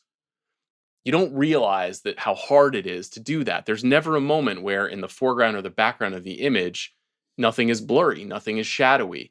In space, that you can see every detail of that ship. And because all of those models are handmade, they made all of these doors and widgets and windows on the ships handmade and to scale. So it seems like this is something that was built by people. It felt like a real thing. Oh, yeah. You Like can the see that level of again at detail. the last battle. Absolutely. When they're flying over the surface of the Death Star, and it's like you can see every nook and cranny, and you're like, oh Guys, my God. George Lucas underrated? There is a case. I mean, for real. But when you're Is he the GOAT? when you're looking at the Star Destroyer or the Death Star, you're wondering, I wonder what that does. I wonder what that does. Yeah. I wonder what these things are. Is that a satellite? What's happening here? What's going? And those are the things that like spawn decades and decades and generations of wonder and curiosity. Well, Fox wasn't impressed. They gave the movie very little marketing support. Did some licensed T-shirts and a couple posters, which are now worth like insane amounts of money. Like insane. Like Millions? you go on eBay. No, they're like $80,000-$90,000. okay. You think your former classmate David is sitting pretty with all of his merch from back yeah, in the day? possible. Yeah, the lunch boxes, anything like those toys. If you have the IOU box that you never actually cashed in or whatever that thing was, like everything is worth. Anyway, Lucas wanted it on Memorial Day weekend, and everybody was like, "That's bullshit. It's a summer movie. We don't do Memorial Day weekend. We don't do stuff in May." And Lucas was like, "No, we get word of mouth for kids." Again, George Lucas. So they do May 25th. They pair it with a movie called The Other Side of Midnight, starring Susan Sarandon, based on a Sidney Sheldon novel. Sean, I don't know if you've letterboxed that one. Haven't seen it. Okay. I do love That's Susan Sarandon. next week on the rewatch. Pair it together. Yeah, it's a one for us. They pair it together, and that movie gets dumped in a week, and the rest is history. This is one of my favorite anecdotes. Lucas and Spielberg, who are buddies, and they're arguing about whose movie is going to do better, Close Encounters or Star Wars. And Lucas says, "Your movie's definitely going to do better. I'll give you 2.5% of the profit on my film. You give me, we'll trade, so we'll root for each other's film." And Spielberg accepted because he thought Lucas was going to have a bigger movie. And Spielberg ended up with 2.5% of Star Wars. Pretty good. Fucking Spielberg, Just man. fucking can't I gotta tell you, lose. man, if I Like, was he's like Lucas, a I'd go back to mafioso. Spielberg and be like, look, man. Yeah, hey, dude. We didn't pay for that. Yeah, dude. I don't remember doing that. Lucas was so sure the movie was going to flop that he went on vacation with a bunch of people, including Spielberg. And the movie's taking off, and they're in Hawaii, and they come up with Raiders of the Lost Ark on the vacation. So he's just winning. I don't think anyone's ever winning more over the span of a month than George Lucas. Do you remember pre-release what the energy around the movie was? No So, memory like, whatsoever. it was just I don't remember until almost- after it came out and the kids in class were starting to Their talk like about lives had changed because of it. it. Yeah, like we're going Saturday and then we're gonna go Because again that Sunday. when you look at the critical response, it's such a huge spectrum where it's like, some of the high end places are just like, this is empty, there's no characters, blah blah blah. Then there's a lot of people who are like, this is definitely going to change the trajectory of culture. I'm sure you have the Ebert quote. Yeah, Raj was a fan. Harrison Ford, borderline hottest take. Is this his greatest role? He was Indiana Jones. This is the argument. I mean, Is there a better movie role than this? I went to a bar mitzvah one time where there were 2 tables. It was a movie themed bar mitzvah. And at one table, there was this guy that was Harrison Ford, and he was Indiana Jones. And another table, there was this guy, and he was Han Solo. He was Han Solo.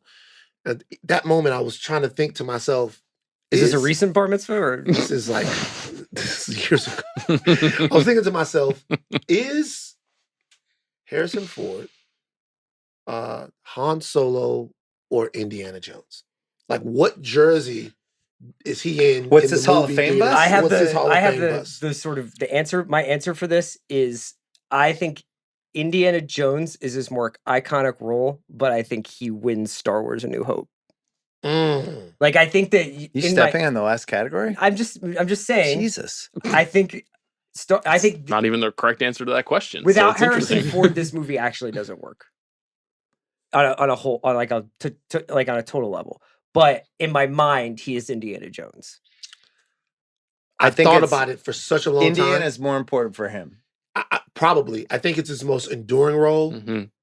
We haven't seen the legacy of Red Hulk yet, though, so we can't actually answer that question Could until happen. we Don't see step what. on Still Thunderbolts, man. alive. I love Han Solo. I think he's Han Solo.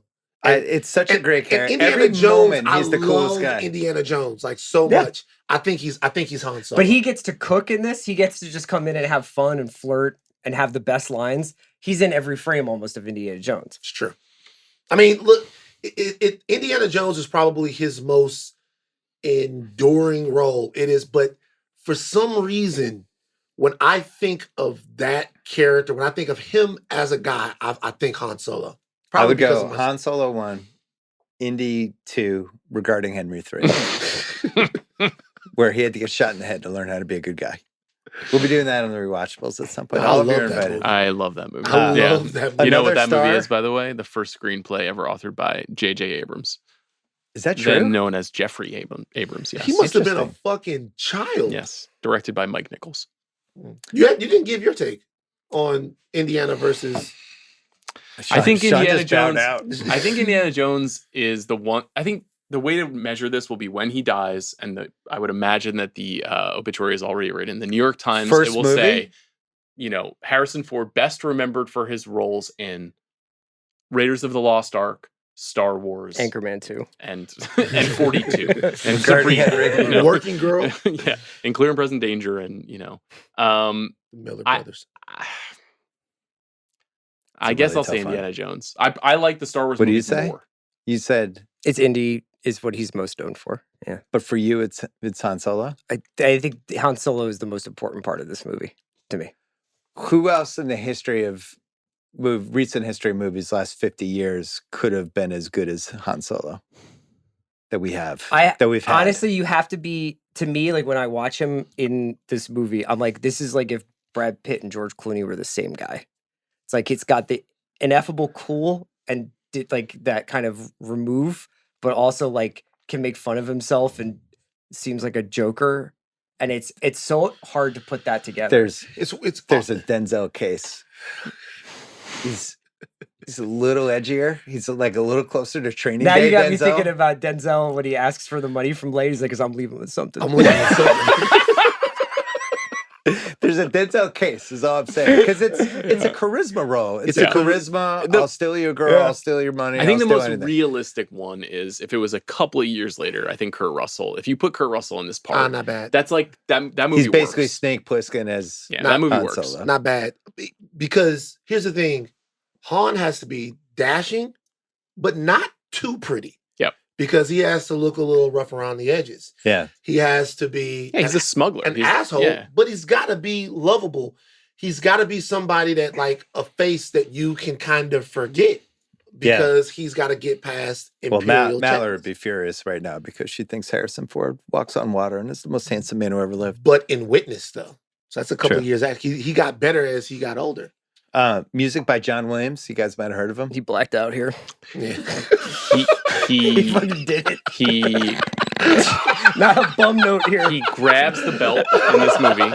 He grabs the belt, and he has never relinquished the He's belt. been the man He since has been 77. he has been the GOAT. Can you imagine just being like, da, da, da, da, He's da. like, that shit works. So well. It's like Stevie How at the many? clavinet. Really, I like. There's an argument to be made, and it's just artistically that he is the most successful person to come out of the movie artistically. well, we've talked about whether he was the Joe Montana in Searching for Bobby Fischer. He's better at this than anything you've ever been at. Like is he the number one? He's better at his job than anyone's ever been at a movie job. He's the greatest film composer of all time. I actually don't think it's Him or debatable. Kaminsky? Kaminsky as the Janusz? cinematographer? Yeah. I have No, a couple of guys above Janusz. Yeah. I'm just throwing. Oh, my board. I just wanted to plug Janusz. Yeah. I think there's like obviously tons and tons of great film composers, and like right now, a big reason why Sinners is so great is because Ludwig and Kugler's partnership, Yeah, and like Morricone. it's very similar to what Hans Zimmer. John Williams and Spielberg have. Hans Zimmer. There's tons of great people who do this, but John Williams, as recently as like 5 years ago, was still writing incredible scores And getting writing, nominated. and writing great scores for Star Wars. Like Yeah. he's still iterating on this music and making it sound great and new material. And he's in his 90s. He's just writing it now, typing, banging the keyboards on a piano that's just on a pile of cash. It's like, it's a piano. He's got a chair. It's like all in $100 bills, and he's just rocking in the hundreds. So doing this. You know how Harrison has which I would say that not very many actors have that to that level. Are you Indiana Jones or Han Solo? John Williams has that. Is it this? Is it Indiana? E.T.? Is it E.T.? Is it Superman? Yeah. Like Yeah, Jurassic Park. Like ridiculously recognizable. I would say that it's Star Wars. Eddie Murphy's Axel Foley. Shut up. That's Faltermeyer, man. Some No, respect I'm on trying his- to think of like if you just associate one thing with. Oh, a you're talking about famous Eddie person. What Murphy. music? Like, who is? Eddie Murphy. Yeah. Yeah. Yeah. What's Denzel? What don't- music? No, I'm talking about associating Oh. somebody with one. Like you're Character. talking about all these different things. Right. What is John Williams' one identifiable thing? I'm saying. Mm. What are some other ones where it's like instantaneously? Because for John Williams, I honestly think of Jaws before. Yeah, I Star actually Wars. forgot about Jaws for like I forgot 2 about minutes. Jaws. I think Jaws has to be the number one for him. It's probably the most famous theme, but I think Maybe. Maybe. I don't know. Maybe. It's what I'm saying is difficult. 'Cause to We're me, picking from the most iconic movies of our lives. I know, Yeah. but think about the fact that everyone is so memorable. Now, Donner's Superman is not as big of a movie as the rest of these movies. It's a pretty big fucking movie, but it's not. But the theme from the movie It's pretty great. is as enduring or even more enduring than the movie itself. he also just like has 10 movies that are not as big as these that like where he just absolutely cooked. Like Empire of the Sun is a gorgeous. Yeah. It'd be score, funny you if know? you asked John Williams, like, what do you think Yeah, the he's number like, one War movie? Horse. Yeah, I liked what I did on Secretariat. One other thing I want to talk about before we get to the Oscars and all that stuff. We talk about Lucas's imagination with things. And I think one of the reasons this movie was so cool the first time you saw it in the theater was because there's just all these different creatures. Like in the 70s, we had the Muppet Show, right? And there were the two guys in the balcony, and then there were different things, and we knew all those people. And we had like Sesame Street. And Lucas, like, basically quintuples down on all of these things. There's Jim Henson so many is a different great pieces. comp, though. We were talking about Stephen King. Like Jim Yeah. Henson is one of those guys who's like, I have this world in my head, and I'm going to keep trying to get it out as much as I possibly can. And he over doesn't the course of my half-ass life. it. It's Yeah. like, okay, we have the evil sand people, and but then when we get to the bar, Mhm. and every single person in the bar looks different than the next person. There's that one guy that comes in who seems like he's got like balls on his chin. Then there's another guy with a big pig on his the nose. pig nose. Yeah, Yeah. you're just going around. It's like, where the fuck are we? Yeah. So to me, the secret MVP of the entire movie is Ralph McQuarrie, who's the illustrator who Lucas told all of his ideas to for all these characters, and McQuarrie draws all of them. before storyboards, before they totally know what all the financing is. These are the proofs of concept that they share with everybody to say, this is what the characters and the worlds will look like. And if you look at the original Ralph McQuarrie sketches of C-3PO and R2-D2, of all those characters in the cantina, of the whole world, it's so close to what the movie looks like. So close. And that's why when people are like, George Lucas, his dialogue is terrible, his direction can be stilted at times. Like when people can be really critical of him, all that stuff comes out of his head and from McQuarrie's pen. And that to me is like the ultimate case for why he is so critical to this whole machine. He won 5 Oscars and got nominated for Best Film, but did not win. Yeah. Do you want to talk about what was nominated that year? Yeah, go. Do it. Well, Close Encounters is also nominated. No, Close Encounters is not nominated, but Spielberg is nominated and doesn't win. I believe is it Julia, The Turning Point, Annie Hall, which wins that year, and what else? What is the other one? The Goodbye Girl. Oh, right. So The Goodbye Girl, Turning Point, and Julia. Show of hands, how many of you have seen all three of those? I've seen Julia. I haven't seen all 3 of I've them. seen I've seen I all saw those The Goodbye Girl. I don't know what Turning Point even is. What is that? It's The a Annie Hall Herbert thing Ross is movie kinda about nuts. ballet. I've never seen What's that. that? I think the Annie Hall thing, I've always thought it was nuts even before the stuff that happened to Woody, because then Titanic, 20 years later, basically everyone's like, yeah, Titanic, that should win. But how does Star Wars not win? I don't think it was taken that seriously. Obviously. Maybe not, yeah. It's still hard for movies like, to be honest with you, it's hard for movies like Star Wars to win the top award at the I wonder Academy if you Awards. could even sense any of the burgeoning backlash rejection of Star Wars in the embrace of Annie Hall that year. I mean, Annie Hall is a quintessentially 70s product. Certainly. It is. I mean, Annie Hall is a revolutionary movie in its own way. Oh, yeah. I mean, the way that the movie is made I and the love way Annie that the Hall, story yeah. is told is remarkable. And so to me, it's not like a safe pick per se over a movie like Star Wars. Like, it's just weird if that Julia Star Wars won, didn't you'd be win. like, come on. Like, that would be a classic Yeah. travesty. But like, this movie is nominated for picture, director, supporting actor, screenplay, and then all of the tech categories. And then it wins all the tech categories. Chewbacca. Alec Guinness. Oh, okay. Yeah. Yeah, I knew that and it jumped right out of my mind. Which is the classic, like, we got the Yeah. celebrated old guy and he got It's a the Burt look in the Reynolds big Boogie movie. Nights one, Yes, yeah. exactly. He's the guy that kind of, in a film with a bunch of newcomers and the kind of new faces, was like, okay, this is a serious movie. Yes. A lot of conflicting reports on how pumped he was about this movie. Sounds like as he was a making really it good after. coworker, but was like, why don't you kill me? I really don't want to do this anymore. Like, They kill gave my him some character. points Yeah. to kind of keep him happy. Pretty must be nice for the Guinness estate to have a couple of points on Star Wars. It ended up being, this guy won an Oscar and was one of the more famous actors of the 20th century, and this ended up becoming the thing that outlived him. Yeah, and I mean, he's in Bridge on the River Kwai and Lawrence of Arabia. Yeah. You know what I mean? Like, Yeah. he's in some of the biggest movies Yeah, of all People time. are like, before hey, this. Obi-Wan! Yeah. There you are! Greatest Jedi of all time. Wearing a rug? Wearing a rug. Yeah. Wearing a rug. Yeah. Yeah. It's I did time some to rug finally say research. it. I was like, Yeah. that. As you know, I spot the toupees out of nowhere. It's like, that rug doesn't seem... You think you would have gone to Turkey? Oh, for sure. Or Zeering Medical in Beverly Hills. No free ads. 5 Oscars: score, sound, visual effects, special achievement, scientific and engineering, which I don't even, is that even an Oscar anymore? No, They definitely won for not. that. $11 million budget. Ultimately made, who knows, It's kind of $775 unquantifiable, million. right? Yeah, Yeah, you it can't seems like put it's a- higher. Yeah. It initially grossed $410 million worldwide and surpassed Jaws to become the highest grossing movie ever. And then E.T. came out. It was reissued so many times that they had to start changing titles and doing special editions and all that stuff. If you do the inflation adjusted list, which I know Sean is very passionate about, Gone with the Wind still #1 and Star Wars second. Yeah. Chris's 2 favorite movies of all time. Yeah, there you go. Roger Ebert. Are you nervous? Nah, not really. 4 stars. Yeah. Every once in a while, I have what I think of as an out-of-the-body experience at a movie. Raj. I simply mean that my imagination has forgotten it is actually present in a movie theater and thinks it's up there on the screen. In a curious sense, the events in the movie seem real, and I seem to be a part of them. And then he just raves and raves and raves about how fucking cool Star Wars is. Me too. Raj. Raj. I knew he'd come through. Me too. I feel like we should take this to a part 2. I was going to say, we're 95 minutes Yeah. Is this in. the longest intro of any No, I think rewatchables? Boogie Nights was 7 hours. We're going to take this to a part 2. Thanks to Craig Horlbeck and Jack Sanders. We will see you for part 2. All right, Rewatchables part 2. How many Rewatchables have we done 2-parters for? We did Boogie Nights. Pulp got 2? I think Pulp this got is 2. the third Boogies? one. Yeah. Wow.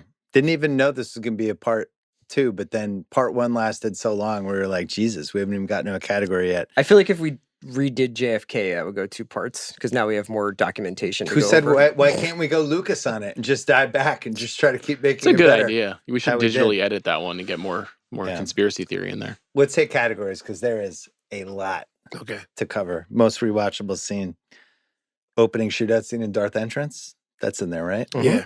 Yes. First appearance of Darth Vader. Luke meets Obi-Wan. Here's about his dad. Now that's a name I haven't heard for a long time. That was good. Not Thanks. bad. Not bad I at was all. working on it. Of course I know him. He's me. We got to save C-3PO. We find out that Vader was seduced by the dark side of the Force. What does Tell that me mean, more. CR? Yeah. Dark side of the Force? Hey, just giving into your What evil does that mean? impulses. Yeah. Well, there's a whole prequel trilogy about how that happened. It's an energy field of all living things. Out It's there. all out there. Just grab gotta, it. just gotta go get it. What's his name in Heat? What's that guy's name? It's Tom Noonan character. What's I don't his- know if he has a name. Yeah, he does. He has a name in the movie? We Yeah. never. How do they name characters that Kelso. we never see? Kelso, Oh, Kelso. This is a short scene for me. I just wrote down Vader fucks up the conference room meeting and choke forces out a dude. Force Fucks up. chokes, but yeah. Oh, you mean like in a wow? You fucked that guy up. Yeah. Not like you fucked up the No, he meeting. wrecks the meeting Yeah. and then chokes out a dude. Because the guy calls him out. Yeah. You gotta frighten us with your sorcerer's ways. He found That guy's his lack of amazing. faith. He is. deserving. I love that guy. He's like, and he's so certain, and he doesn't know who he's fucking with. He's but the first one to be choked out because after Tarkin is dead, Vader's fucking on. He's off the leash for the next couple of movies, choking out everyone. It was like when Dylan Brooks talked back to Jimmy Butler at the foul line. I was like, don't do that. You're gonna get choked out. Dylan's body language, not the greatest there.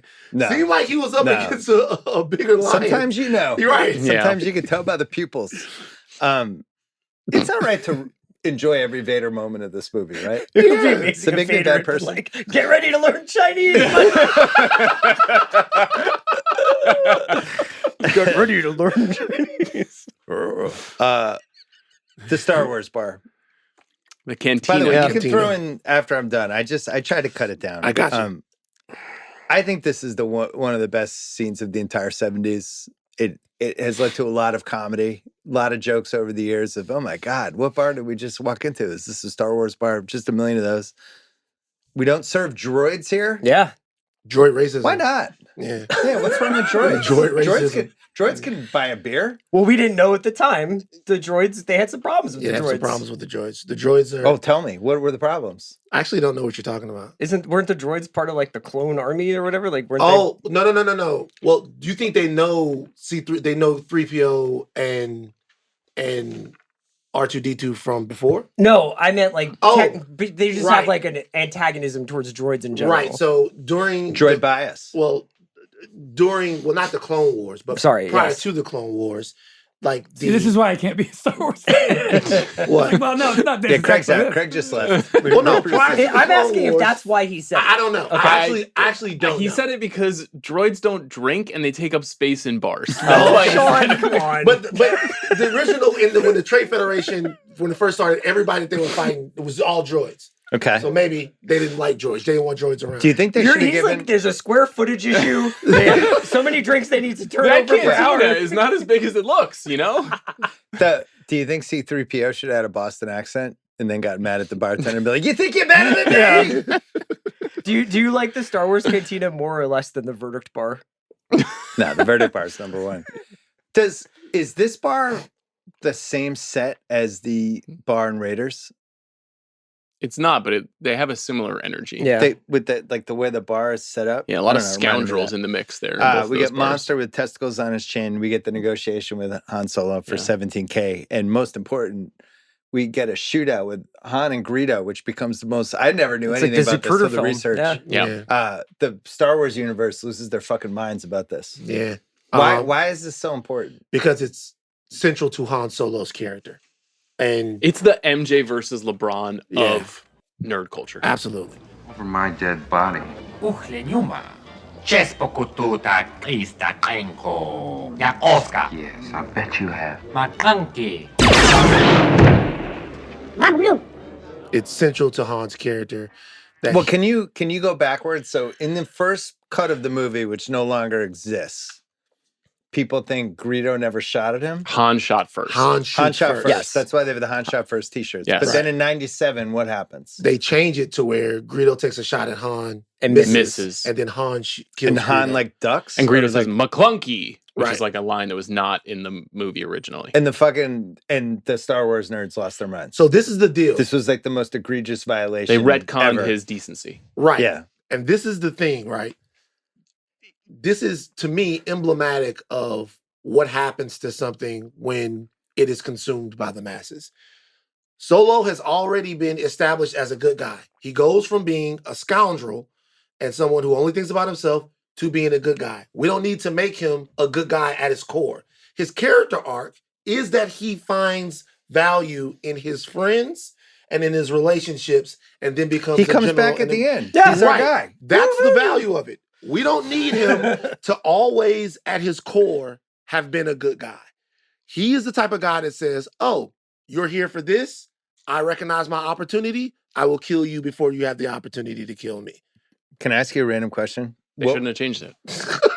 what would have been a better name for a rapper, Han Solo or Greedo? Greedo is the Greedo name of is the rapper. rapper's 03 name. Greedo Yeah. is Yeah. Grape Tree Crips. Yeah. I can bring him Is in it here. actually Greedo or is it like an extended name? No. His name is 03 03 Greedo. Oh, three, but that's not Greedo.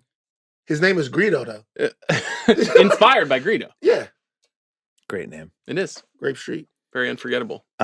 We should go to- we Huda should- you know what? Solo? We should Never go down to forget that. Watts. This is what we should. We should go down to Watts.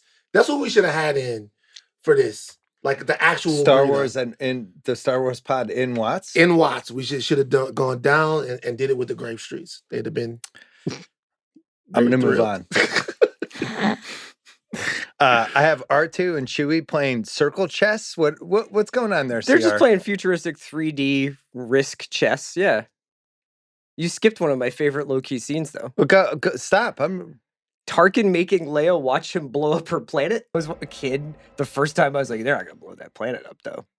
Not just to test the weapon. Sets the stakes of the movie. Yeah.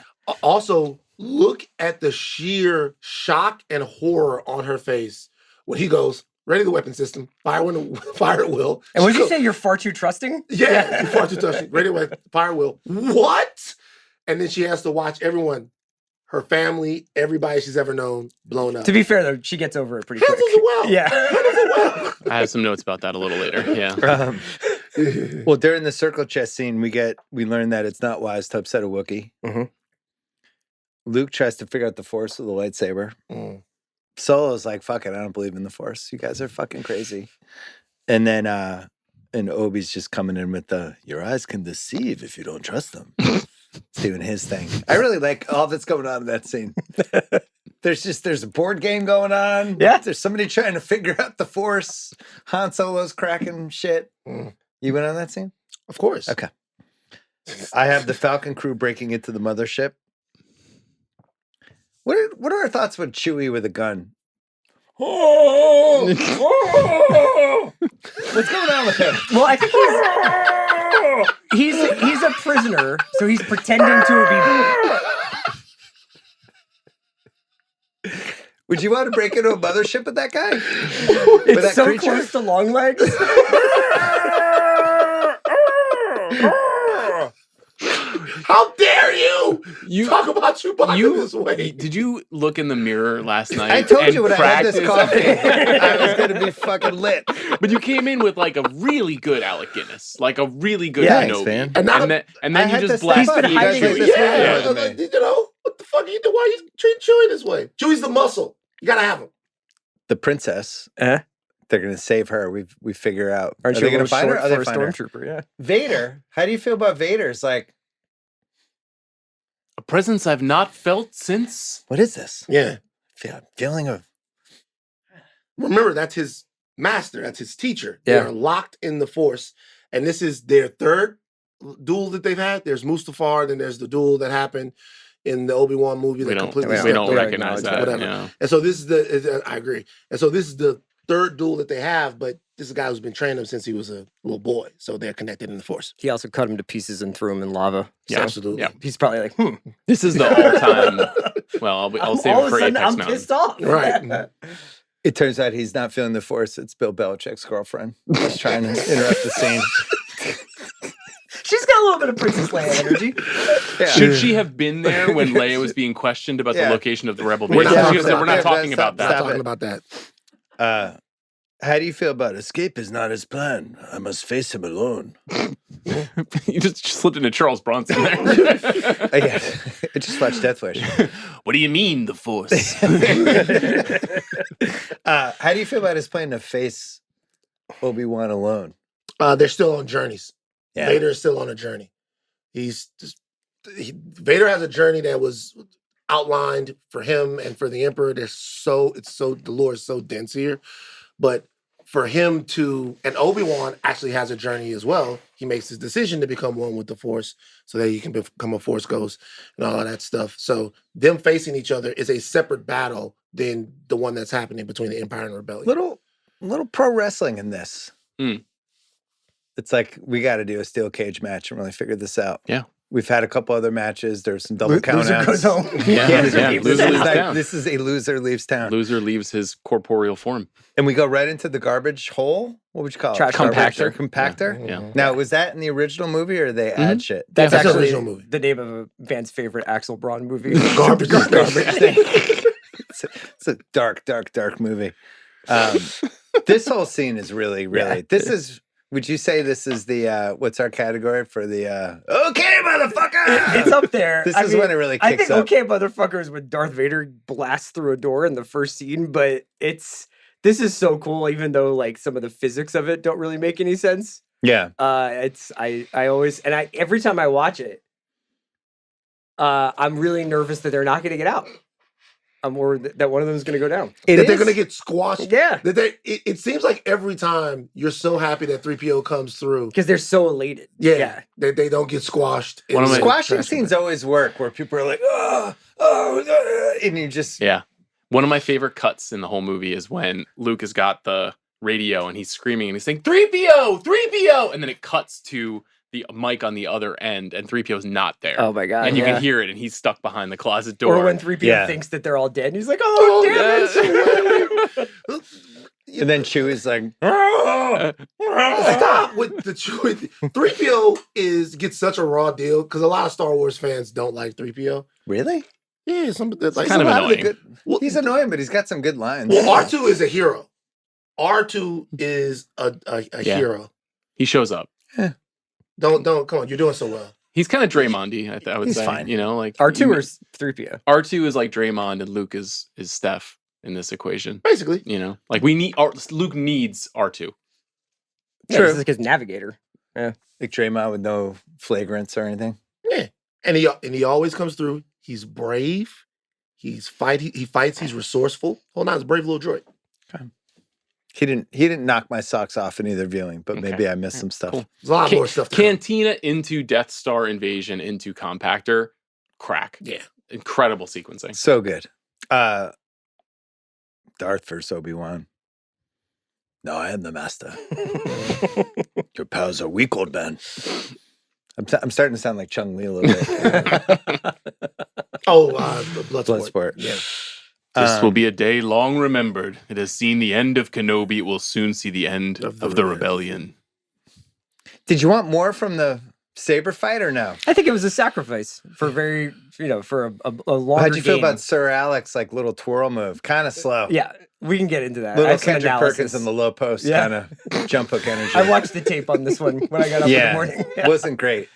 They could have stunt doubled him maybe. He's old. Look, I will say that we reinvented the lightsaber battle in the prequel trilogy. Like obviously Ray Guys are Park doing flips and shit. doing flips but Lucas even used story to explain that. He goes, there were thousands of Jedi. It was a more elegant time, like Obi-Wan says, and they fought with more flair and more style. 7 different styles of lightsaber defense and offense. So J.J. Reddick, plumbers, and whatever he said. But that's the future, not the past. But this is different, though. Yeah. So, Reverse. and this is reverse. Reverse. Because J.J. Reddick. the plumbers were in the old days. Yeah. Now these guys haven't used a saber in a long time. Yeah. If So they're a JJ little plays rusty. LeBron for another second half, it's going to look like Alec Guinness. In this where he's like, oh. These Jedis were driving cabs at night to make extra dough.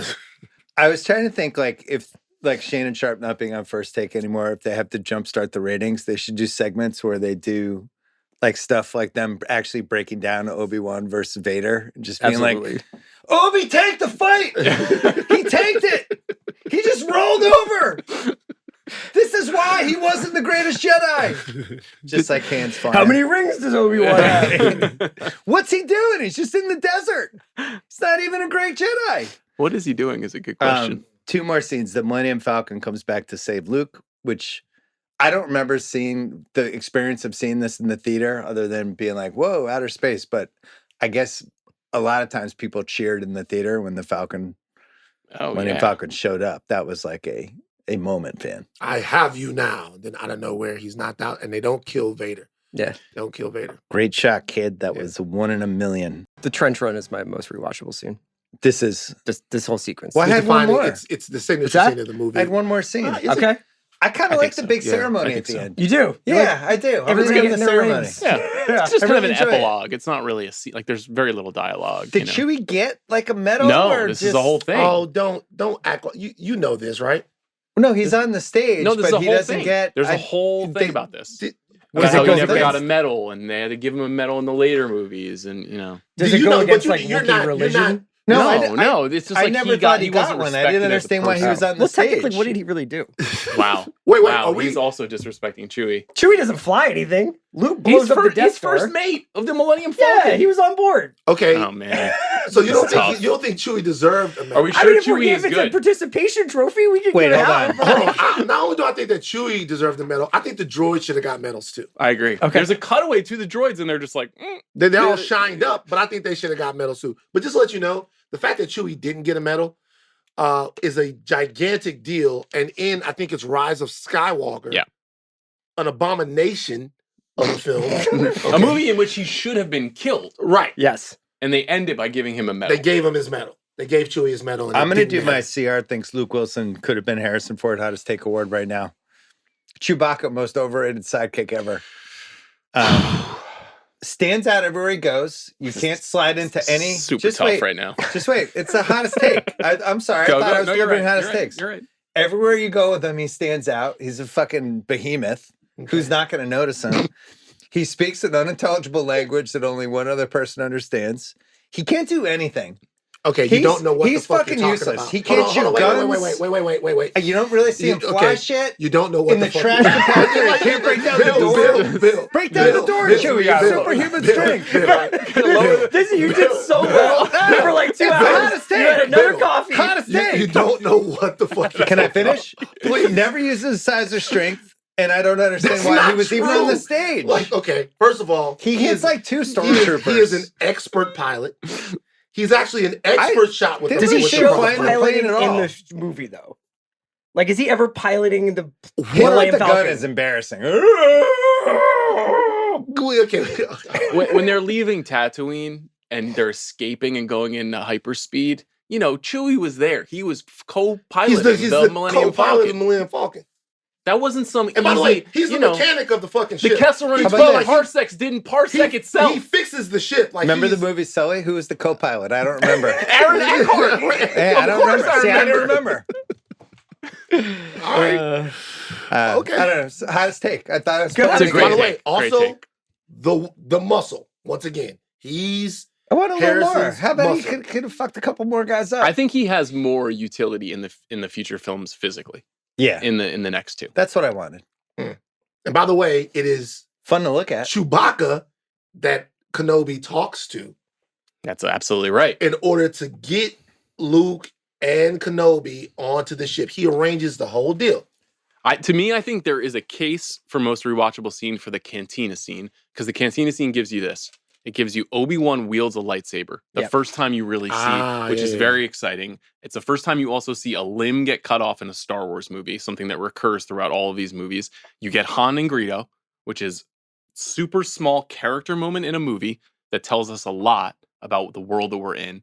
And then you get this great getaway sequence. That's all part of the cantina. Plus the jazz score and all the cool like the creatures from that scene are all in that little 12-minute pocket of the movie. It sounds like you're making the case. For me, it's 100% the cantina. You think it's the cantina? You don't think it's the trench run? I love the cantina. My vote was going to be trench run, but I do think there's a case for cantina. So it's so much fun. It's just the most fun 12 minutes. I can't believe there's like a sequence of a sci-fi movie that lasts 20 minutes and still like 40 years later, I'm like, yep. And then Porkins comes in and then this happens and then the TIE fighters get behind them, but then the one TIE fighter spins out. And like, I feel like it's like one of the most amazing air sequences, outer space sequences ever committed to film. It's okay. So between the two scenes, and it's also basically the plot of Top Gun Maverick. It's between the two scenes. It's including them getting off the plane. It's the end of Top Gun. It's between these two scenes. To me, I could make maybe an argument for the entire sequence where they're actually dressed like stormtroopers and they're rescuing Princess Leia. Yeah. However, the Chewbacca part was a little dicey. If we're he's a prisoner, we're transferring him. If we're talking about again rewatchable scenes, the scene that has been the most recreated, my blood's boiling, is to me the trench run. It was to me the most signature scene from Star Wars. So that's your most rewatchable. That's my most rewatchable for sure. Trench run. All right, 2 for 2. I'm actually with them. Guy just who for the watched record, this movie I was just making the case for the sake of the pod. Cantina, or to be honest, I kind of love when they're just like running around the Death Star, trying to escape, stuff like that. I think that's it is that fun. Part is fun too. Yeah. You know what else is fun I like about being that? in the Death Star. Yeah, there's been so many movies since, and so many of them have cribbed from them being trapped. And like I watched this, and I kept thinking of all the Austin Powers movies, how many things they've ripped off from Star Wars, like the big conference room, all that stuff. It's also there's so many things across obviously the entire trilogies of films and shows, but even within the film where you're watching something, you're like, oh wow, they're kind of getting away with this, and then it turns out like Vader talks Tarkin into letting them go so that they can track them back to the rebel base. It's like everything has like, an extra layer. He was on one in this movie. Mastermind. Really using the Force in the wrong ways. In a dark way, almost, yeah. What's the most 1977 thing about this movie, CR? Nixon being in it? No. I guess some of this, like the laser beam special effects, some of the explosions where it just looks like a sparkler going off. I mean, like they did incredible stuff, but there are certain things that they just couldn't catch up with yet. I wrote that down, but as a positive, just that the overwhelming amount of practical effects, the hand-drawn imagery, like the matte paintings as backgrounds, the models, the optical effects, like all stuff that you just don't see nearly as much in movies, which I like. Also, a lot of white people in this movie. Yeah. Oh, I can't wait to talk about that. I have a whole section. Do you? Yeah. I mean, what do you have for most 1977? The creatures. The fact that the creatures are not CGI, they're real, they're, guys in suits, is, all of that stuff.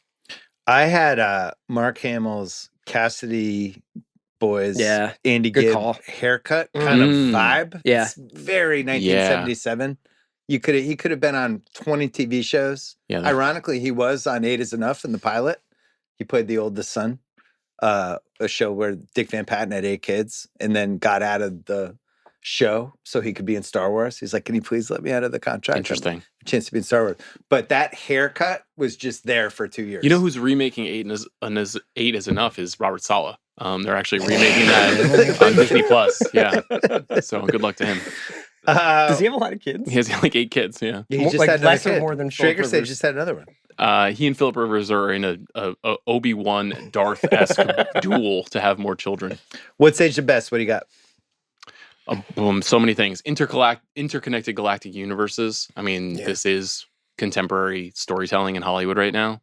ILM, the creation of the first studio that is focused entirely on effects. Princess Leia as a fearless hero, not just the damsel in distress. I feel like it's huge. I'm very excited to show this movie to my daughter because I know she will be magnetized to Leia and be all about her.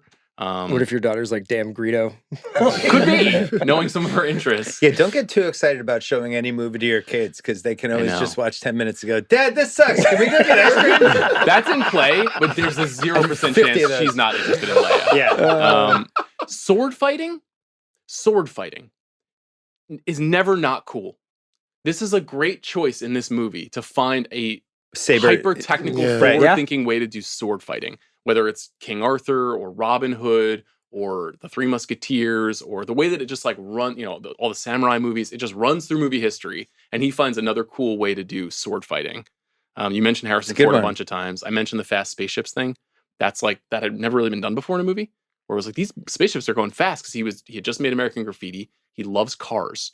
And he was like, I see the Rebel Alliance as like hot rods, and I see the Empire as like cars off the line made by the major car makers. And so I want the movie to feel like hot rod culture. It's kind of like the Fast and the Furious in a lot of ways. That's like a really smart choice that aged really well, because now every space movie you see is fast cars.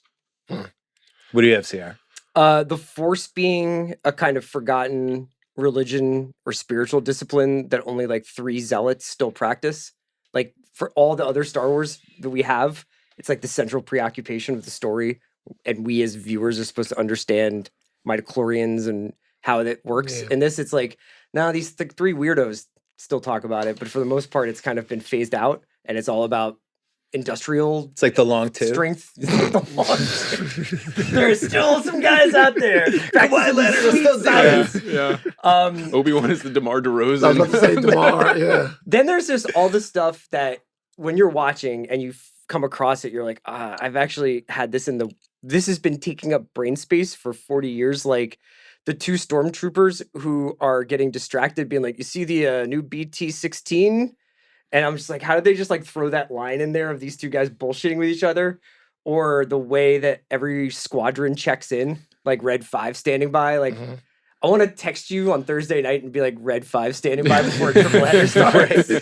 Gold leader, this is Red 5. Yeah. I am watching New York, Detroit. Check in. Well, same for What Saves the Best, the guy hitting his head, Oh, yeah. which became lore, and then the stormtrooper coming in and he hits his head, and it became a thing. And instead of editing out, Lucas added a sound effect to it, and it became a whole. Yeah. It's and on then YouTube. I think I alluded to this, but just the literal beats of the trench run, which I think has elements of like movies like The Dam Busters and other films that Lucas was influenced by. But like, that clearly is like, that's the best we can do with a aerial attack idea. So we're just going to put that in Top Gun. We're going to put that. I was shocked how many movies ripped off even that. Like, I think it's the ending of 4 different Fast Even and Furious the movies. hero pilot Yeah. being like, I've lost my confidence, but now I've gotten it back. Right. Yeah. Is such a recurring motif. So Dan, what do you got? So the number one thing that's aged the best to me in the entire movie is Darth fucking Vader. Like Darth Vader goes from being a cool, mysterious villain to a cultural icon that really now the entire franchise is oriented around. So more than anything, I got ILM on here, Death Stars, period. They put a Death Star in something every 2 years. The lightsaber has become an iconic toy that everyone fucking has. It revolutionized the sword. It was like a new sword, a new take on it. But Darth Vader to me has become so important, not just as a villain, but as a flawed hero, because we get so much more of his story after this that really, as much as this is about Luke, it becomes about him too. And now that might be the most recognizable Star Wars thing that exists. Even the voice of James Earl Jones, completely recognizable. Does it create the Prestige TV late 90s anti-hero craze? Darth Vader is John Draper. Was there more yeah. of the Darth Vader meat bone? Well, what I will say it does though is to me, it does have a big hand, or plays a big part, should I say, in investigating the motivations of our villains. Because midway through the next movie, or not midway through the next movie, at some point in Jedi, Luke is going to start thinking, not that I have to defeat this guy, but that I have to save him. And that kind of changes the trajectory of the entire 3-film trilogy. How do you guys feel about introducing the villain immediately in a movie? It's like they use Darth Vader so much. It's like the opposite of the shark in Jaws. I mean, the music is there where every time you hear it, oh, it's Vader time. But he's immediately in, usually it's like you take a while, right? Before the villain is introduced. Well, it's like the first scene of the film is he's Darth Vader. not the villain of the movie, though. The Emperor is the villain of the movie, But he and is he's in the first only movie. mentioned. It seems like he is, and we come to find out, and that's part of the Lucas genius is that he has it mapped out. Like he knows where he wants to go, and he's going to show us the Emperor soon if he gets to make another movie, and that he is this true force of evil. And then when you see the prequels, you're like, he actually is the true force of evil. He is the engineer of this whole revival of the Sith mythology. Greatest villain in film history to me. Yeah, but Darth is more just like yeah. he's just a tragic Shakespearean guy who's lost his way. And once again you see him first because you're kind of in his story. You know what I mean? I mean, let's be honest. Vader not like an awesome hang. No. Okay. All that breathing. Yeah. Yeah. Yeah, we'll choke somebody out during a conference. Very angry. You can't smoke darts around him. He'd be the worst podcaster ever. The breathing is Postmates order. Wow. We're ordering Zanku chicken. What do you want? I don't like garlic. How does he eat? Does he have to eat alone? Because he's got to take off the mask. He's got feeding tubes. He's got bad tubes. He's got to be alone. He's really fucked up. All his shit is fucked up. His eyes are burned to a crisp. His eardrums are burned to a crisp. He's got no arms. He's got one leg. Nothing's inside it, just like the husk of something. You think he got down every once in a while or no? We don't know what happened to his manhood. No, it burned off. Did it burn off? Did they actually explicitly we say know that? I'm pretty sure that most of his appendages just burned off. But maybe I'm wrong. Oh man. I'm assuming. feeling bad. I'll tell you what though. Is this like an Axel Braun kind of knowledge? Axel Braun did Star Wars XXS, a porn parody, and in that one, Vader's working just fine. I have some What's Age the Best, including, mentioned this earlier, the greatest secret probably ever kept in a movie, if you knew, which I assume Lucas knew all the beats for the first 3 movies. Yeah. And he doesn't tip it off at all. But then when you watch it again, he's tipping it off in a couple spots where you're like, oh, I know what you're trying to do there.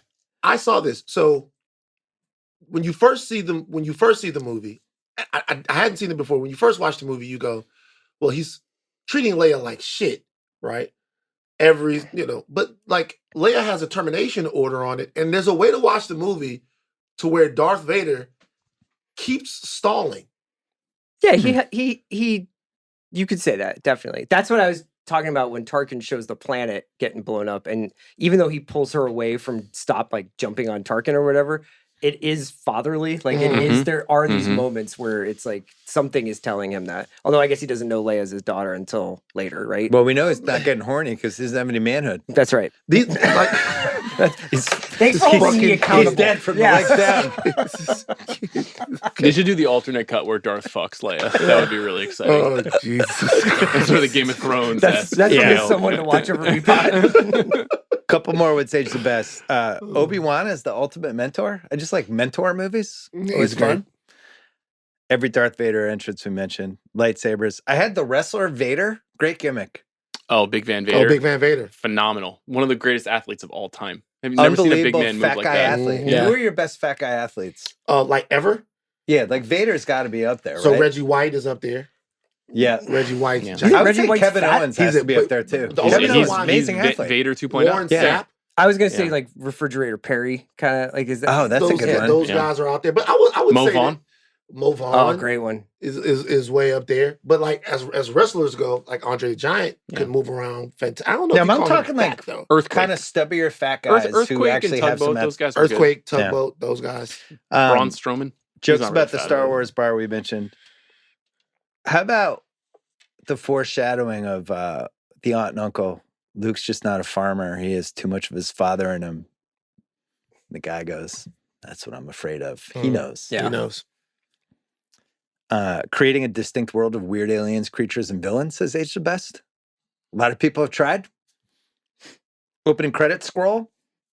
Co-written by Brian De Palma. That's right. Surprised he didn't try to work in some voyeurism. Yeah, he could have also written the scroll for the porn parody. You know, Right. I mean, he basically made it less nerdy, right? He was like, you got to shorten this a little bit. He thought it was edited way it to 4 sentences. Yeah. The Carrie Fisher Harrison Ford affair during the movie. Sure. So what's age the best for Star Hel- Wars lore? Nobody knew helps- until It's a 2016. what's age the best? Well, it was just an amazing. Everyone thought they knew everything about this movie. And She was 39 years 30 after the movie, He was 33, she was 19. he was married. Do you think that aged the best? Here's what aged the best. Give it. All right, we're all on the same team here. I'm with it. Here's what aged the best. They kept this hidden for 4 decades. Yeah. Nobody Word. knew. Yeah. And then she wrote this book and she's like, yeah, I had an affair with Harrison Ford the whole time And it during makes this so movie. much And people were sense. like, Well, you what? But when you watch the movie, I mean, their energy is so Yeah, palpable. yeah. It makes so much sense. Yeah, I when you mean, watch it. she's looking at Luke. She's looking at, you could see the fire. Their in her eyes. chemistry is undeniable.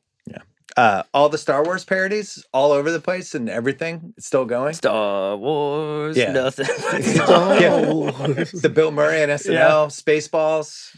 Ah, And then I really like this quote from Mark Hamill because he said how he was struggling, how audiences associated him with Luke. You have that I'm only defined by this part and this is just who I am the rest of my life thing. And he's told Carrie Fisher about it. And she said, look, I am Princess Leia. Princess Leia, you are Luke. Get over it. And then he said she was able to cut to the quick and see the positives. I learned so much about her. But that's a good attitude to have. Like, Yeah. hey, this is the fucking lot we were given. But he could be like, "But fucking Harrison Ford is also Indiana Jones. Yeah, right, And is right. a It's true. witness." That's true. We'll take a break, come back with more categories. All right, see our Great Shot Gordo Award, most cinematic shot. I have a feeling I know what your pick's going to be, but what is it? Great shot, Gilbert Taylor. Luke staring at the 2 stuns on Tatooine. The Binary Sunset. That's right. On the Blu-ray, they have each scene titled, and that was I just happened to pause it during that scene, and that was what the chapter was called, The It's- Binary Sunset. Everything that I was talking about before, where like this movie allows you to fill in the blanks instead of him saying like anything, instead of there being like too many characters talking at him. It's just like, this is a kid. He's looking for a purpose. He knows there's something bigger out there, this greater world, and he's just like looking off into the sunset, imagining himself getting off the planet that's the farthest from the center of the universe. It's like Sean in beautiful. the early 2000s after another Jets loss, just staring out in the Long Island Sound, after the butt fumble. wondering if anything good would ever happen with the Jets. We were Do you doing have a- fine in the early 2000s. We had Chad Pennington. That's Everything true. was okay. You were doing all right. You Who's have an the little alternate guy? great shot? I have a few. I mean, there's one where Obi-Wan is on the control panel inside the Death Star, and he's like flipping levers so that they can attack it and create weakness. And it seems like that sort of corridor is like bottomless, and it's just a painting that this guy Harrison Ellenshaw drew. He painted this background, so it looks like you're in this, vast, bottomless construction. And I saw like a behind the scenes image of what it looked like when they shot it versus what the final image is, and it's like astonishing. Like it just is, but they didn't do it in a way that was like modern technology. It's the same technology they used in like Mary Poppins. That is just amazing to look at. But there's like a million versions of stuff like that. Like the first digital effect that they ever created for the movie was when R2 and 3PO leave on the escape pod, and you see the escape pod shoot out, and you see like the sprinkle of stardust basically out of that, and they, like that's just a beautiful, unforgettable image that looks almost like it's documentary or something, but it's in a science fiction movie. So there's like a bunch of them throughout the movie. I also really love the shot of after Obi-Wan gets cut down, it's like the wide shot of Luke standing there in disbelief, even though there's already a laser battle, like a blaster battle going on. Right. And then he finally like puts his blaster up and starts shooting. He was staring at disbelief because Obi-Wan choked. You had one chance. Obi-Wan leaves the weak side unguarded. Bang!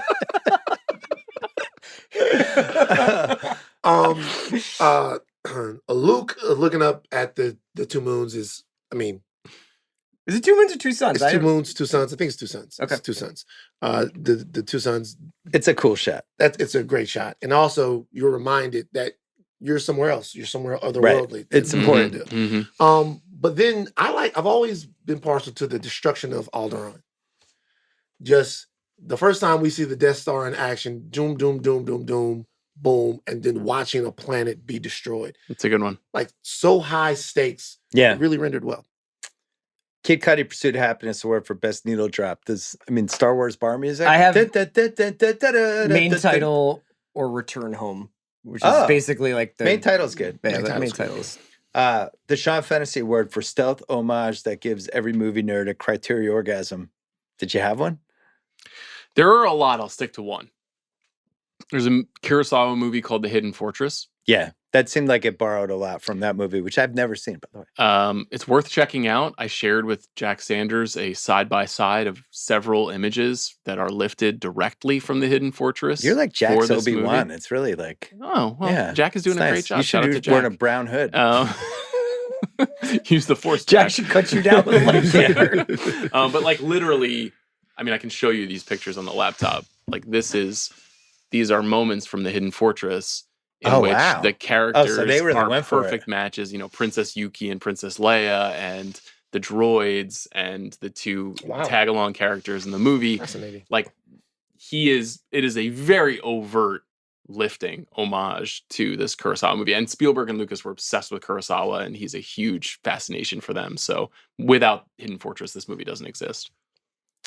That's a great criteria orgasm. Yeah, and and I it's can on the tell you, Criterion. the Hidden Fortress is available Get some Kleenex. from the Criterion Collection.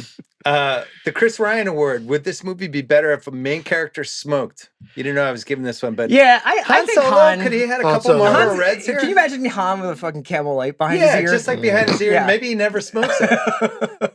What would the cigarettes have been called in the future? Oh, that's a great one. That's a good one. Like What's like a Bantha? Bantha lights? Bantha lights? Yeah. Greedo lights? Greedo lights? I Greedo like lights. The Chess Rockwell and Brock Landers Award for best character name. There's a lot of options here, many. but man, It's Darth Vader or Vader's a really Skywalker, good right? name. Darth Vader, Han Solo, Luke Skywalker. Luke Skywalker is like trying like a whiff too hard. Mhm. And what was he called before that? He was Luke called Starkiller. Starkiller. Yeah, he's trying a little too hard. You think that's trying too hard, but Darth Vader is. it's Darth Vader's just like Let's go. I Not- think it's Darth. Yeah. it's like you guys want to come out tonight? I'm going out with Darth Vader. You're like who? Wow. What? Guy's name is Darth. You know, there's somebody on That's not Earth his- right now whose real name is Darth Vader. Like, there's got to be some parents who name their kid You think Darth Darth Vader. is like just a Well, Darth do is not his- name list? Darth is not his name. Yeah, I know, but I'm saying, do you think if anyone's you named your actually kid Darth named? Vader, hit us up at the Rewatchables inbox. There's some CR, questions for you have a somebody's gotta flex. be named You have a flex category sure. choice. Yeah, it's a book about medals award for best quote. Kid, I've flown from one side of this galaxy to the other. I've seen a lot of strange stuff, but I've never seen anything to make me believe that there's one all-powerful force controlling everything. There's no mystical energy field that controls my destiny. That was my yearbook quote. Really? Wow. Yeah. Look at that. Oh, Wow. Yeah. a rejection what of a God moment here. Yeah. in No, high school. I was just like, Interesting. I got it all under control. well, I went to a Quaker school, so we were. Oh, you were throwing it in their faces. No, I mean, like, there was that of God in all of us. That's the Quaker belief, you know? Mm. But I always loved that Han Solo one. I thought yours would be 25 years from now. Do not ask me about Joel Embiid. It's high school year. That would have been amazing. The Butch's Girlfriend Award for weak link of the film. What do you got, Van? I couldn't think of one. Okay. I legitimately tried to think of one. I got could not one. think of I Go definitely for it. have one. I know you want to have the Mark Hamill conversation, right? Let's do it right now. So let's have it. Did you know he wanted to have it? I've known Bill for 13 years. I know how he feels about Mark Hamill. I couldn't disagree more, but I'm interested to hear the takes. Not that good of an actor. It's I'm not sure if ironic is the right word. He has become a beloved actor at this stage of his career for a certain kind of fan, because he is like a famous voice actor now, and he plays like a lot of villains, and he's in a lot of Mike Flanagan movies and things like that. Like he has taken on this weird late career character actor Hall of Fame quality that is in direct contrast To what he was being set up for. to Luke. Yeah. In this movie, I think you can make the case that he's not great to be around because of what Chris said at the top of the conversation in part one, which is that like he's an annoying teenager. But he has to, I think I have so much respect for starting him at that point. And, you know, there's a lot of dialogue right now about like The Last of Us and the main character in The Last of Us, whether she's annoying, you know, and like how, like, but you have to start at one place and get to another, you know? And I think we're very impatient. We want everybody to be prepackaged as like very cool. That being said, there are other people that were looked at for this role that I think it would have been maybe cooler. I'm excited to talk about it on Casting What Ifs. Yeah. I do think when you think about how good Carrie Fisher is and how good Harrison Ford is, and you would never leave this movie going, you know, who's fucking awesome in Star Wars was Mark Hamill. Yeah. I think Lucas probably saw him as the system quarterback who's just like, I don't need a lot I have so much other stuff going on. I don't really need to shoot the moon with this character. Yeah. And maybe I just wanted to be young and a little annoying and a little whiny, and then he can grow over the course of the movie. But the fact that this was the peak of his acting career, I don't think is an accident. Well, I mean, I'm sorry, Star Wars universe. no, it's gravy because I mean, by the time Jedi comes around, he has got a full grasp on Luke. And once again, flawless 3-movie arc. All I'd say is, if you look at where the characters are, you have 2 characters in Leia and Solo that are incredibly sure of themselves. Solo is the most sure of himself character maybe in movie history, and Leia is saddled with all this responsibility. She's a princess. She's a double agent for the Resistance. She knows what she's doing. Luke's performance is off kilter because he never really feels like he is where he wants to be. And so there's a tension and a back and forth that kind of kids go through. He is young. She's the same age, his twin sister, but experience has aged her up a lot. Yeah. So he's annoying because he always has questions, because he's not confident, because he's sometimes too earnest. I think in that Hamill plays it pretty well. So you think I'll step on one casting what if, like Kurt Russell tested for this role. Is that too much testosterone for the role? I think he's a little too cool. He's too cool. He's too cool. Is it like a Matthew Broderick in War Games kind of? Is that what Lucas The hard wanted part from about this, and the reason why I think Hamill's redeemed over the course of the first 3 films that they make, is that he becomes a pretty scarred, grizzled person, both because of what happens to him off screen, but also like the character himself is so much different when he returns to Tatooine and Jedi than he is when he leaves it. It's a really cool arc. You just have to be there. You have to really ride along with it. That's and if you're only watching A New Hope, you're like, okay, like that was my least favorite of the main 3 guys. He for sure. He enters Jedi like Vader, talking about how powerful he is and choking people out. But he's got to get there, and he goes through so much that hardens him to life. Did you have a hottest take or no? You did it? A hottest take? Or I'm not. I mean, a weakling. Yeah, there's that guy Porkins, who's one of the pilots, who has a really tough name and gets nuked fucking instantly. And I was just like, there has to be a little bit of like competition for places there. They're really counting on Luke really hard in that trench run. Porkins. What's age the worst? Look, I'll just start us off with this. I hate this whole Star Wars 4 New Hope. Star Wars was like Jaws, Rocky, Godfather, and then we somehow decided we had to change the name. I've never really understood it. I get it, but I think it's annoying. We're like doing Star Wars. Which one? New Hope? It's like doing fucking Star Wars. The first one. It just bugs me. Anyway, what do you got for what's age the worst? There's like only 2 women in this movie. It's a big sausage party out in that galaxy, right? I had some notes on the cantina. Thought they could have snuck in a couple ladies. Fairly masculine environment. Couple lady aliens, baby. Well, we don't know what kind of cantina they're in. Yeah. Like cruising? Oh my God. You guys are assuming with your Bruno Kirby in there? with your heteronormative You brain. think Greedo was greasing it up? Yeah, we don't know.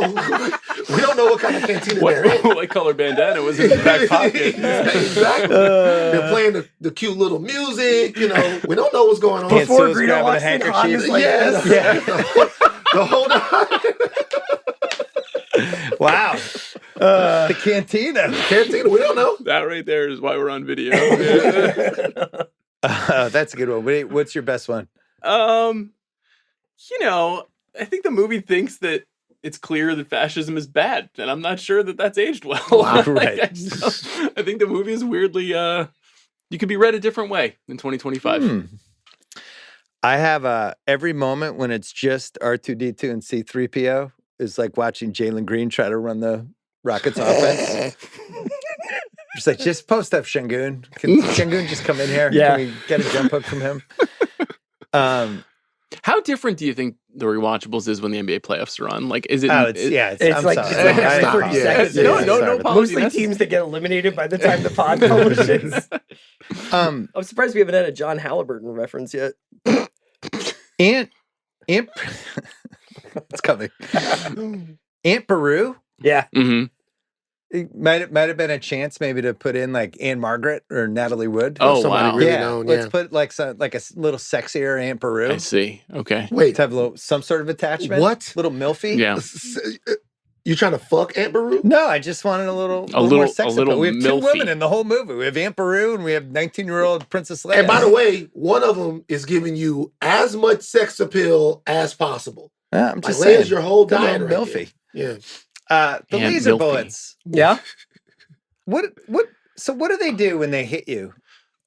They Do they- incinerate I you. assume burn. Yeah. Yeah, it burned through you. I actually had in What's Age the Best blasters instead of bullets as aging well. Because it's like you can show this to really young kids. You can also just be like, you don't have to be like, how many bullets does he have? It's just like you get Right. So the eternal- guys get hit and they just go right down, but there's no wound or anything. Well, the What's only going blood on? you see in this movie is the arm chopped off, right? Yeah.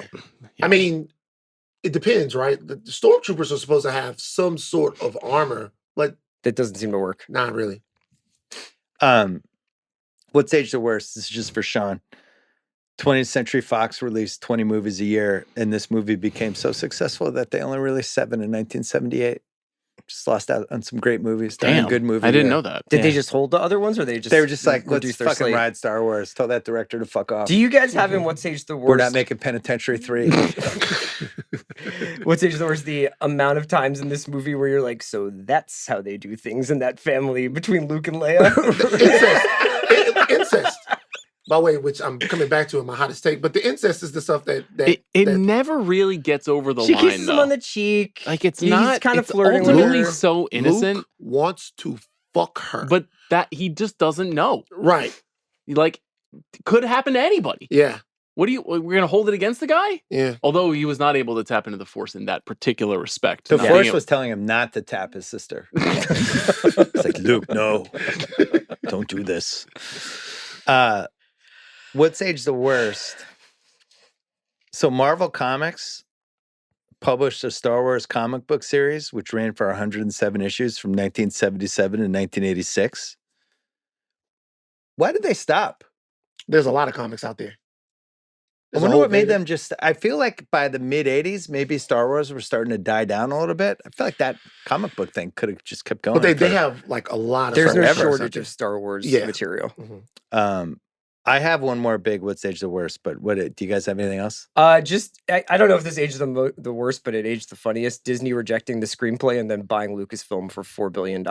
amazing. Yes. Nuts. It's kind of Tough like one. taking 2 QBs. Iger's like, I wasn't there. Yeah. Didn't have it yet. Kind of a Shador You have situation. any What's Age the Worst before we go? There's not that much Vader in the film. I could have used 12 minutes. some more Vader. Lecter, 16 minutes. Vader, 12. Yeah. Probably 2 of the best villains of the last 50 years. I think if he's on screen for much longer, you start asking if he has a penis. You know, Probably so. Maybe. Now we have to wait till this moment. What's Age the Worst? A 1978 Johnny Carson episode. Scientist Carl Sagan went on a heater. Yeah. Talked no about black the people. overwhelming whiteness of the film. Hmm. And then another writer named Walter Bremond, writing for the African American newspaper New Journal and Guide, said that Darth Vader reinforces a stereotype that black is evil. This is a very white movie. I don't know if you want to do your did this movie need more black people category here. I'm going to disappoint a lot of people probably. Okay. There's 2 things that can be true at the same time. One is that I understand, first of all, they answered the question of the film kind of, sort of, with Lando Calrissian coming in the next movie. But Do you think that was a response to the Carl Sagan type of perhaps stuff? Perhaps. Yeah. I understand that, particularly in fantasy properties, seeing black characters is reassuring in a couple of different ways. One, it's reassuring because you don't want to think that you're living in a world where when the white people fantasize that there are no black people. Mhm. Like that in and of itself is like odd, right? At the same time, I don't think I don't think that I'm in a huge minority when I say sometimes I don't want to think about it. And when I am watching Star Wars, particularly, what I want to do is think about a world where all of the handcuffs and the societal barriers that exist, All the baggage. that I don't have to consider it. Okay. I understand why we have to consider it, but when I'm watching the movie, I'm really not thinking about that because I'm in another galaxy, in another world, and I'm having a good time being there. Good answer. It is addressed very amusingly in the movie Chasing Amy by the black comic book character who gives a speech at a Comic-Con about the inherent racism of Star Wars: A New Hope, which is a very, very, very funny sequence. Maybe one of the funniest things Kevin Smith's ever written.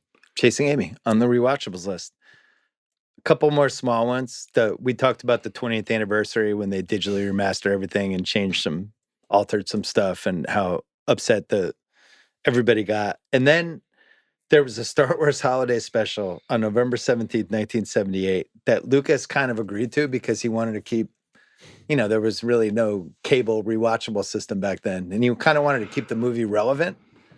And it's a famous abomination. Like, there's been oral histories about it. Have you watched it? I have seen it. It's been taken off YouTube. Then people put it back up. It's one of those. Yeah. I think Lucas spends half his time probably just getting copies taken off. Get that thing off. It has become kind of a kitsch classic in some ways now. Beloved in a way. Yeah. Yeah. And then the last one, I talked about those early bird certificate boxes, which were empty boxes that promised the receiver they would get the figures once they'd actually been made. They sold for $16 at the time, and the actual figures arrived 2 months later. IOUs for Christmas because they didn't have the toys ready. What a fucking debacle. Like, honestly, like, how much money did they lose just on 1978 Christmas? Yeah. Van, you're up. Flex category. Well, I actually want to use my flex category time for my hottest take, actually. Point of order. This movie is a lot. That's fine. Okay, thank you. Okay. So this is the deal. This movie is the trilogy, not the movie, but the trilogy is a lot better if Luke and Leia mistakenly fuck in this movie. Okay. The Van Lathan did this movie need more incest award. If Luke and Leia mistakenly fuck in this movie, not mistakenly because they didn't want to, And that's why he goes to Dagobah? and he actually bandages himself. He feels it. Like, and then think about Luke and Leia are fucking, and Obi-Wan is in the back. No, Luke. Like slow motion. Like Obi-Wan knows. He's trying to tell Luke not to do it, but the dick is just too strong. The dark side of the dick. Yeah. And Skywalker just wants it. He's got to have it. Leia is into it. There's a connection. They don't know what the connection is. Yeah. The connection is actually The connection is she's the only woman in the galaxy. He's never seen a woman other than his aunt. right. Luke is Peru or her. Luke is obviously a virgin. He's asking for permission to go to Tashi Station for power converters. Like, 17, just fucking go. Like, you know what I'm saying? So if they fuck and then they have to deal with that guilt, Luke is maybe more apt to the dark side. The whole trilogy is better, a little darker, if they mistakenly fuck in the Millennium Falcon. Quick cutaway to Darth Vader mid-coitus. There's a disturbance in the Force. It's in the Force. Wow. You really went for it there. Yeah. I wonder if that inspired Game of Thrones in any way. Well, I'm sure that Star Wars inspired Game of Thrones, but do you think George R. R. Martin was like, I want to do Star what Wars, if- but what if the brother and sister fuck What constantly and have a demon child that ruins the realm? Yeah. Maybe. Can't be counted out. Ruffalo-Hannah Rubinick Partridge Overacting Award. I got Three- Chewbacca. He's catching so many strays on his pod. How about Mark Hamill getting whiny, loud, unhappy a couple times? Oh, yeah. There's a couple scenes where Alec Guinness is like, God damn it, why did I take this movie? I'm fucking trading lines with Mark Hamill. I won an Oscar. I'm not such a bad pilot myself. That's one that stands out when he's mad at Han. And Han's like, I'm not such a bad pilot myself. shut the fuck up, kid. Sean, do you have a CR thinks Luke Wilson could have been Harrison Ford hottest take award? I already shared one about the absolute desolation of organized religion in this country due to Yeah, the that film was pretty Star good. Wars. I don't know if I can do any better than that. And also I think that like this is one of the best movies ever, and one of the worst things that ever happened in Hollywood. Thing is kind of true. Yeah. Not to side too hard with the butthurt. Could Luke former- Wilson have been Han Solo? I mean, we could end the category there. This would be the singularity of if I go back and be like, this movie would have been better with Luke Wilson. as a hottest take. That would have been good. This is fun. Casting what ifs. I do have a hottest take though about Harrison Ford. Let's hear it. This is probably the coolest character in movie history, but he is a real cock-blocking dickhead in this movie, and he basically, like, as soon as Luke gets kind of interested in Leia, he's like, no, I'm interested in Leia. Luke's lost his surrogate father, gets one TIE fighter, gets a little excited, and Han's like, don't get cocky! Don't get cocky! Let him have this! Let him just fucking pop his fucking collar a little bit, pump his chest, talk his shit. No, you gotta be like, no, it's a Millennium Falcon. It's mine. I'm the only one that's out to have fun. Casting what ifs. De Palma was casting Carrie at the exact same time. And him and Lucas teamed up and they did all their casting together and looked at all the same actors, 30, 40 a day. And a bunch of the actors that they looked at for Star Wars ended up in Carrie. William Catt, Amy Irving, Travolta. Do you think those guys are like, gee, thanks. Glad I could be in Carrie. Travolta as Luke Skywalker, who was not auditioned for that, would have been interesting. Whoa! Wouldn't he be Han? Wouldn't pretty Travolta be young. a better Han? Pretty Too young. I think he would have been Luke. I think he could have been an interesting Luke. Interesting Luke. Cat would have been an interesting Luke. He would have, yeah. Yeah. I still have some cat stock from the late 70s. Butch and I really Sundance, like the Greatest early American years. Hero. Yeah. It might hit. Just And keep evil. holding. Yeah. Hold. So Hamill was cast over, I mean, literally all the names from this era were mentioned, but these ones seem real. Robbie Benson, William Catt, Kurt Russell, and Charles Martin Smith. Who the fuck is that? He was the He guy was in who ended up American in Graffiti, right? Starman. And he's in Untouchables as the accountant. Yeah, he's the geeky guy in American Oh, Graffiti. But the guy Like, in he's Untouchables chasing gets Starman. cut out. The glasses. Oh, tall the guy guy with with the glasses. Yeah. These a ton of shit. But He's that- in him- the him- experts. Him looking at him gives you a little bit of insight into how Lucas sees Luke, though. Right. But he's not the coolest He's a kid twerp. in town. Yeah. Yeah. Not twerp, but you know. Andrew Speak on- yeah, Stevens, you know, the actor shame Andrew him. Stevens, who ended up in a lot of erotic thrillers, said he and Mark Hamill were both up for an ill-fated TV series called The Oregon Trail, as well as a film called Star Wars. I got the Oregon Trail. It's a bad 20 beat. years later, it's with Shannon Tweed and some Skinamax movie. Oh, Shannon Yeah. Tweed. There are worse fates. Wow. Memories. Carrie Fisher cast over Karen Allen. Filed that one away for Raiders. Amy Irving, who ends up in Carrie and ends up having a affair with Steven Spielberg. Cindy Williams from Laverne and Shirley, wow. Yeah. who was in American Graffiti too. Mhm. And then Linda Pearl, who was bouncing around and never really found the right thing. But then who knows if Jodie Foster, how real this was, but she was offered the role and couldn't do it because she had movies. But she definitely was She's pretty young. circled. very young. She's Yeah, like 15. I almost didn't believe that one.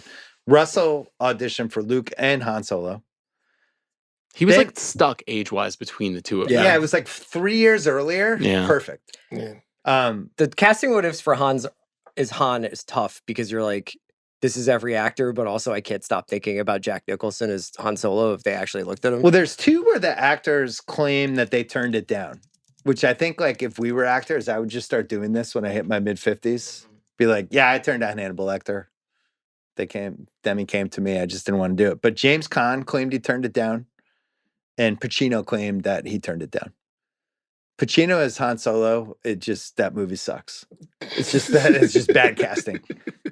Who are James Caan, maybe. There's an incredible Hader wig Sudeikis era SNL Saturday Night Live sketch. Oh, yeah. of Star With Wars Kevin auditions. Spacey. Pacino Yeah. is one of them. Kevin Spacey is one of them. Who else is in It that? was Richard Dreyfuss. Oh, yeah. Richard Dreyfuss is hysterical. Yeah, all of in those that are great. sketch, That's a yeah. great sketch. Dreyfus, they almost used his voice for, I think, C-3PO or one of those. He was in that orbit of guys. Yeah, he was in American Graffiti. And then before Alec Guinness was cast, the guy who starred in all the Toshiro Kurosawa Mifune. movies was asked to be Obi-Wan, Yeah. and he said, no, thank you. He thought it would sully the legacy of samurai films that he made, which was not actually true. They thought about Orson Welles for Darth's voice, decided his voice was too known because he was in a lot of commercials. Hilarious then- because everybody immediately knew it was James Earl Right. Jones, even though he was uncredited on the movie.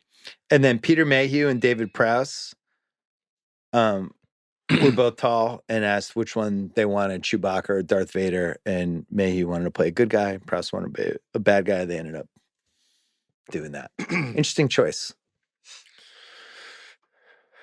Best That Guy award. This movie's 50 years old. I got Peter Cushing. I had him as Yeah, well. Peter as Cushing, yeah. Grand Moff Tarkin. You're gonna be like, that's not a that guy. He's in all the Hammer movies. I mean, Peter Cushing is famous. I know, I'm just saying 50 years So later. who else? who do He's you like have? in every. But you could do 30. You could do I The Uncle and Aunt. I think the movie is fascinating because in the top 6 parts, you have extremely people who are either well known or are about to be really well known, and Yeah. then all of the supporting players are just like British guys who are nearby who they cast, and they Yeah. all had careers and they went on. That's to what stuff. Andor is doing. But Yeah. none of them have that, like, oh yeah, it's that guy from that thing. Like you can't even think of their second best role. Like Peter Cushing was like the lead in 15 consecutive Hammer horror movies. So that's kind of a hard one. I don't know. I know that sometimes we can be like, this guy is actually really famous, but he was legitimately famous in England. Right. All right. Well, maybe the movie's too old to even know who that guy Yeah, was. yeah, that's true. There's We don't have probably the- we a don't bunch have of the that guys context. on the Sure. Enterprise or The whatever guy it's gets called. choked out by Vader might have been in like a Yeah. Starsky and Yeah. Hutch episode we didn't see. Would have been like, yeah, that's David Morse. Deion Waiters Award. Vader's in the movie for 12 minutes and Yeah. has to win. I have a Dion Waiters Award for the collective of people in the bar. Oh, All you guys. Group Deion. Racist Oh. bartender, butt face, all those guys like together. You know, it's funny. If you want to give it to Vader, Vader's presence is so big in the movie. I didn't even consider Vader. That's actually probably it. But I have- let Greedo would be my alternate. That's I have him on my list. I have CGI Jabba that they stuck into the movie. Hate it. What I hate it. Hate it. Hate it. Han Mabuki. I hate You're that really they- doing some great linguistics in Thank this you. spot. Thank you. I've watched this movie so many times. I hate that they do it, but it's such a big deal to have that character in the movie for one scene. Then I went with CGI Jabba. But if Vader is eligible, it's got to be Vader, right? I think there is a case for the guy who plays Admiral Modi, the guy who gets choked when he's like, "This station is now the ultimate power in the universe." Like he is really trying to Yeah. cook in front of That's Vader. like Palenque after the liquor trade. Recasting couch director, City. Boston? Star Wars. I have a Luke Definitely no black people Skywalker in his kid. suggestion. How about Mark Harmon? Oh, Coming Sure. off playing at UCLA. Yeah. He's mid-20s, athletic, Yeah, handsome. Yeah. I would buy him. But not Charles Martin Smith. You know what I mean? So like in the conception of the character or Yeah. are you talking about? No, you're talking about for Luke. for Luke. I like Mark, but think about it. Like that's a. I'm That's saying go beautiful. less handsome nerdy, guy. more Handsome handsome and quarterback. athletic. But and then Kind of on Solo's corner a little bit. yeah, a little bit. Kurt Russell was like 74. Kurt Russell, I think, is the answer. Do you have a recasting couch? no. Okay. We're losing Sean. He's getting tired. no, I'm not. I'm here. All right. I'm ready to Half-assed rock. research. Han Solo in the original versions of the script was a large green-skinned monster with gills. He's almost more like Greedo. I don't really understand what happened there. We did all the ILM stuff. Lucas, a lot of I wouldn't say a lot of great feedback on him as a director. No, not very good with Carrie actors. Fisher said gave very little direction and just would say like faster or more intense. My favorite anecdote from the set of this movie is like in England, if you were in the middle of a shot at the end of the day, you were generally given the grace to like finish your shot setup that you had. But the crew didn't like dislike Lucas so much that they were always like, "Nah, we're out. It's quitting time." What was the movie we did where Spielberg and Jaws, when he decided not to go on the last day because he was so afraid they were going to do something terrible to him? Yeah, they're Yeah. gonna throw him in the water, right, or Yeah. something like that. There's some nerdy movie stuff from this, like when Luke says, "I can't see a thing in this helmet" or whatever. He actually couldn't, and they just kind of Yeah. kept it in. The Chewbacca suit, for some reason, the trash compactor scene, they were in the water too long, and it just started to stink, and it stunk Yeah. for the rest of the movie.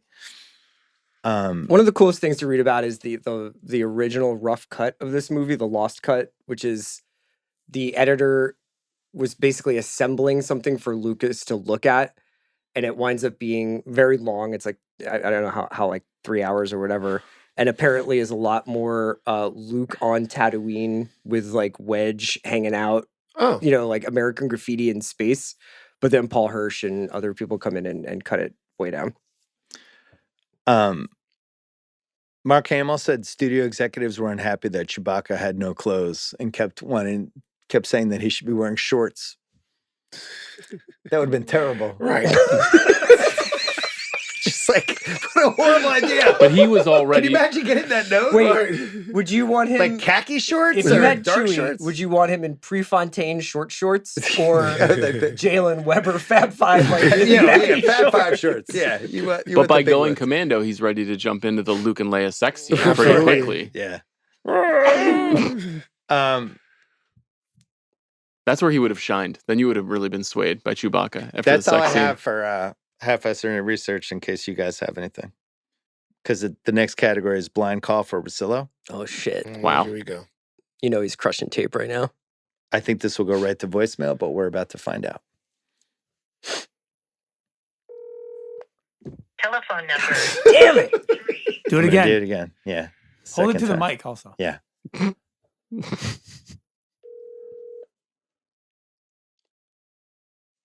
Ciart is the most excited for this of any gimmick we've ever done on a podcast. He might be going to the Laker game. He is definitely going for sure. Yeah. He probably went early to go talk to an assistant coach. He's like looking at his phone right now, thinking about it. No. Should I? Telephone number. No. Dang. Jesus. Wow, it's tough. Mid-lift. Tough one. Really needed his takes. Apex Mountain. George Lucas? No? I, Probably after Empire and As a director? Raiders.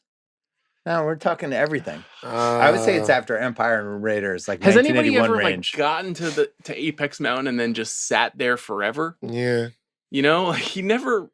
There was never a time when people were like, "No, I don't think so, George. We're not going to do that for you." Like he could do whatever he wanted after this movie. I mean, but wasn't there were projects that he was trying to get off the ground that he couldn't, right? Like what? Like wasn't that World War II pilots movie one that he wanted to like do for a long time? He made it, right? Wasn't that Red Tails? Red Tails, yeah. Yeah, but it like took like 20 years to get it made, right? No.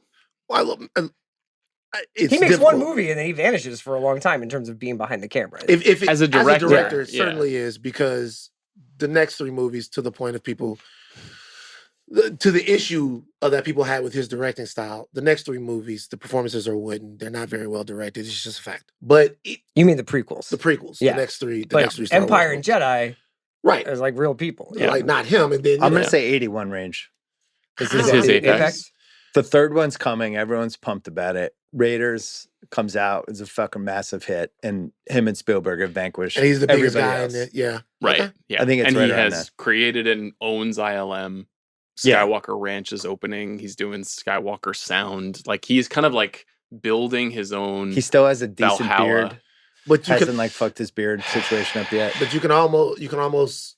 I mean, like wine, he just gets more powerful and relevant as the deal as Star Wars kind of. You could say it's selling to Disney for $4 billion. I was about to say, you Might could have say been that. Apex Mountain. That's up there. Yeah. The Galaxy, Apex Mountain. I was gonna say there's some way to conceive of like the outer space sagas, like I wouldn't say science fiction necessarily, but like So sci-fi movies. Yeah. It's Apex I Mountain. have sci-fi movies. Galaxy Apex Mountain. movies, Apex Mountain. I don't know. Lore starters. This starts fictional As- mythologies. fictional mythologies. I mean, I'm not talking about like books, obviously, all that kind of stuff. But as far as movies that start incredible lore, you have the Terminator, you have the Matrix has some great lore, but this has spawned a world that's like way bigger than anything Mark else. Hamill, definitely. Mark Hamill, definitely. Certainly. Carrie Fisher? Yeah. 1, 2, or 3 for her. Like She's in her Blues best- Brothers next year. And then Empire in 80. What she chooses to do with it afterwards is so strange, though. Every non-Blues Brothers Star Wars movie she makes for the next 8 years is like such a flop. Yeah, but again, I know she was on a lot of cocaine. I think cocaine was just running rampant. Yeah. I'm sure there was some some choices that she might have gotten talked into at about 3:30 in the morning. I liked her in Loverboy. Remember that one? Oh, Patrick Dempsey? Extra anchovies. John You guys never saw that one? I've seen it. John Williams? It's almost impossible to say. Yeah. He just shatters it every time. Yeah. It's like Superman's 3 years later. Should we call it E.T., John Williams Apex Raiders. Mountain? Like, yeah, It's seriously. just his face. Dropping the from your title. Is it the Star Wars or the Facebook? Wow. I think it's Star Wars. It's probably Star great Wars. question. But it's a good question, though. I think it's Star Wars. Yeah. I prefer Star Wars to Facebook, generally. James Earl Jones? I'm going to say Field of Dreams. Yeah. I think it can't be. That's when he Apex became a if he's not beloved on American camera. treasure once and Field for of all. Dreams, Coming to America, Mufasa. Mufasa. It's somewhere early 90s, late 80s, early Ah, 90s. man, He just became like the fucking coolest older actor. It seems like he's too important for a voice to be his Apex Mountain. Moonlight Grom! They'll come, Ray. Baseball is a part of us, Ray. People will come. They won't even know. They'll give you $5. Harrison Ford? No. We just said no. 20th Century Fox. Yes. Ooh. Yeah. Their profits went from 39 million to Oh, 77 yeah, they million doubled their in 1 stock, year. right? Or something Wow. like that. Nerds. Apex Mountain for nerds. I wouldn't say that in 1977 nerds had the most power they would ever have. I would say the nerds that got obsessed with this movie went on to take over. So Yeah. You also had the nerd sketch on SNL. yeah, Nerds that's are true. just That's rounding true. into shape, finding out they had other people. Revenge of the Yeah. Nerds. A nerd-centric Yeah. movie comes Starting a out. couple years later. nerd-assance. Any other Apex Mountain? What about movie sound effects?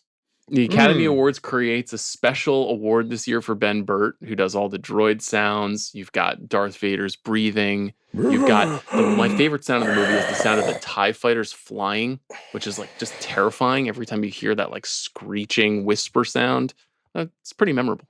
This movie sounds awesome. Yeah. Even now. It does. That was The one of the things lightsaber with the sound? Blu-ray. Yeah, right. Yeah. Of course, Unbelievable. lightsabers. This- Really, really yeah. good. It's. I think we always say this with certain movies, but like the widescreen TV, better sound bar, that whole era has Dolby, just yeah. blown this movie out. Absentee Fathers. This or He Got Mm. Game. Yeah.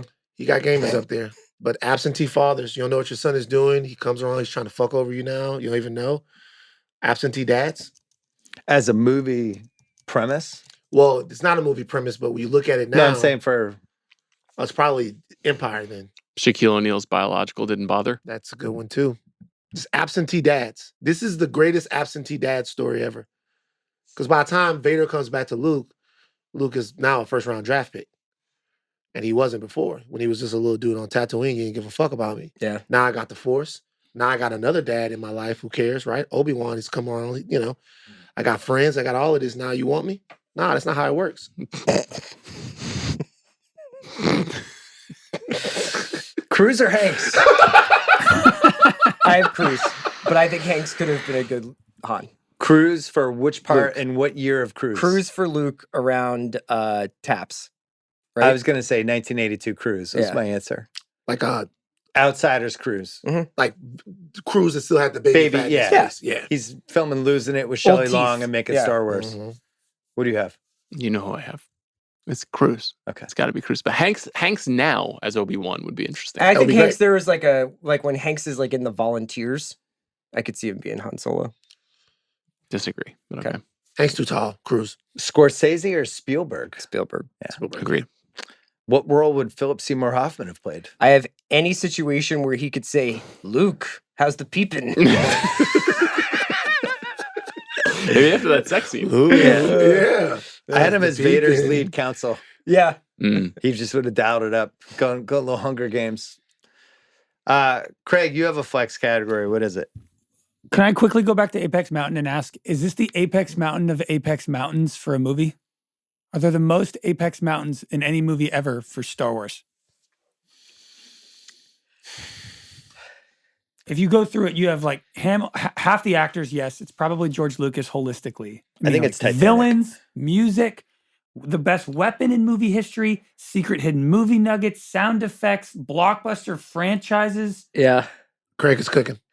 Is it the most apex It's mountains the ever? apex mountain of apex It's the mountains. apex mountain. of Yeah, apex Craig, mountains. Craig is cooking right now.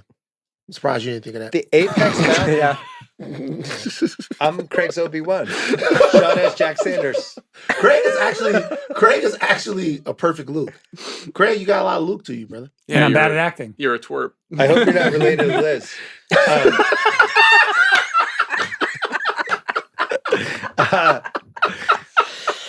No, we just work together. All right, pick a nits. It's time. Yeah. I think I'm gonna have the most fun with this because I don't really know what happens. In the Yeah, rest of because the we're movies, I just barely going to sit here remember. and be like, actually, Bill, in Ahsoka, that was explained. I'm gonna try not to. All right, I'll just rip through mine. I've already done too much. R2D2 and C3PO just randomly eject from their little pod thing that gets out. Uh-oh. Oh shit. Yes! Hey, we're doing Put it on the mic. Rewatchables Okay. with CR and Sean and Van and Craig. We're What's up, Craig? What's up? What's up, Ryan? What's up, man? we're doing Star Wars. I've seen it. Any off the cuff takes? Luke was a dork. All right, make the case. No friends. I think that whole thing about picking up the power converters, no chance. It looked like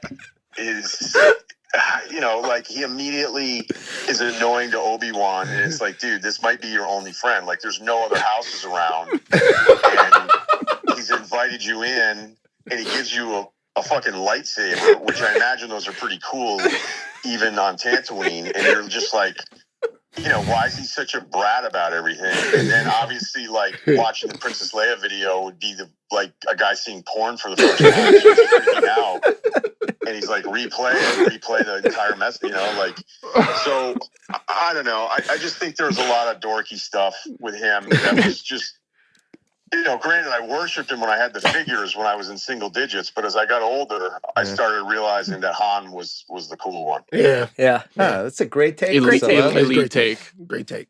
Thanks for chiming in. I'll see you at the Laker game tonight. Yeah, I'll be sitting next to A-Rod.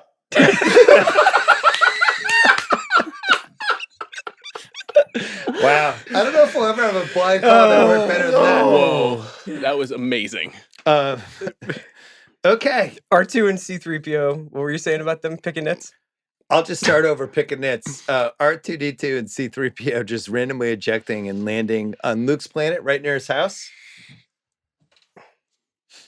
There's a related one too, which Is that the Force just drove them to Luke's house? even before that, the Empire identifies that an escape pod has been hatched, Should've but shot because it there's down. no life force on it, they're like, just let it go. Fucking blow that thing Should have up. shot Yeah. it down. Yeah. Should have Leave shot it it as- down. What are we This doing? goes towards the theory that Darth is always kind of like holding the Empire back a little bit. Yeah. Because like there's one time where they only send like 4 TIE fighters at the Millennium Falcon. It's like, you guys probably could have taken the Falcon out. We could have Yeah. ended this whole thing. Or another theory that R2D2 is force sensitive.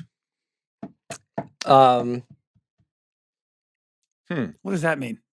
Are There any droids that Force have the sensitive? Force? that in some way there's a theory, there's a fan theory that Force in some, curious, perhaps? that in some way R2D2 is force sensitive, because there's a lot of stuff that happens around R2D2 that we kind of don't explain why it works out for him the way that it does. That the Force loves him, or there's some kind of connection. You know what he couldn't do? Get a drink at the cantina. That's true. Get out of here, motherfucker. We don't save you kind in here. Yeah. How'd they get on the Death Star, or not the Death Star, whatever the big planet is? Which one?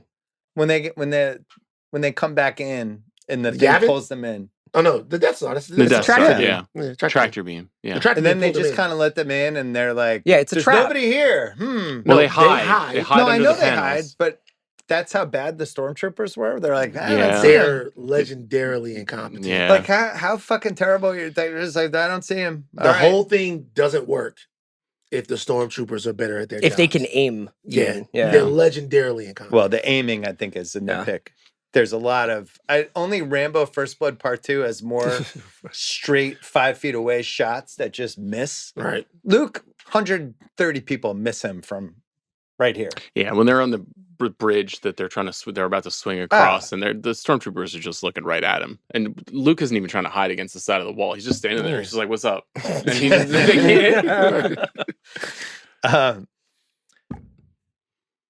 How do you give away locations to secret rebel bases when you're in outer space? What do you mean? Like with a homing beacon thing? Yeah, it's not like they had Google Earth back then. No, but they put like little trackers on stuff. And they have the Yeah, but- computers. How do they know where everything is in the galaxy? Who? Just everybody. Like maps? So if we're gonna go here, go They've there. mapped the galaxy. The computers. Yeah, how do you map the big galaxy when it's infinite space? don't really think we're the right people to answer that question. Yeah. I don't think. Isn't outer space just infinite? But we're in one galaxy though. So there's a Star Wars galaxy. Then outside. So of is that there an galaxy, end of the this galaxy? is- Yeah. Of this galaxy. Are you there's you're a flat So Star we're- Warser? I'm just saying, where's the end of it? It's like a force field at the so end that you there's the can't go galaxy, then past. there's the outer rim of the galaxy, and then there's stuff outside of there that people don't really travel to. So how big is the galaxy? Pretty big. They have hyperspace, so they can They can jump travel around. back and forth. They can travel at light speed. I didn't really know the answers to any of those questions. There you go. The princess's outfit. Yeah. I just think it's way dirtier by the time we get to like the last half hour of this movie. Mm. They're Oh, in yeah. a fucking garbage dump thing. Yeah. She's getting batted around. Like everybody else she's just like perfectly white. Not where I thought you were going to go with that. Vision of purity. You When you thought talked about her what did you outfit. think he was going to say? I thought we were going to talk about something different about the outfit. That wasn't a It's nitpick. draping. The outfit was great. Yeah. But yeah, I just think by the time we get to the hour 30 mark, probably dirt all over the place for her. What do you have for nitpicks? I have a few. Obi-Wan's memory relative to R2 or Luke Skywalker is a little dodgy there in the beginning. He's you like, know? I've never had any droids. It's like, I don't know, except when you cut off all of Anakin's limbs and left him to die in episode 3, and that was the last time you saw R2. So it's been a while, but you knew those droids. Yeah. The biggest nitpick for me in the whole movie is, But hold on though, is that a nitpick if that movie doesn't exist yet?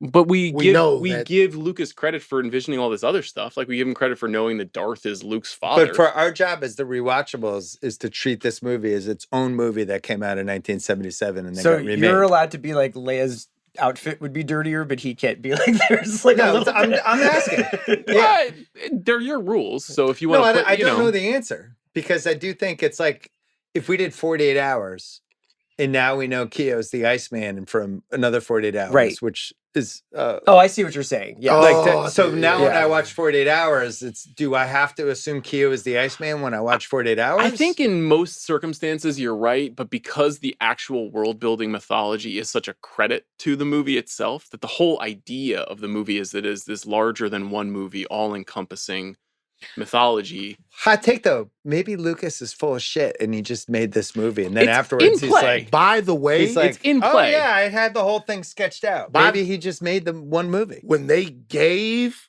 the sides to Harrison Ford and to them, and the reveal was in there that Vader is Luke's dad, Harrison Ford said back to George Lucas, "Did you just make that up on the plane?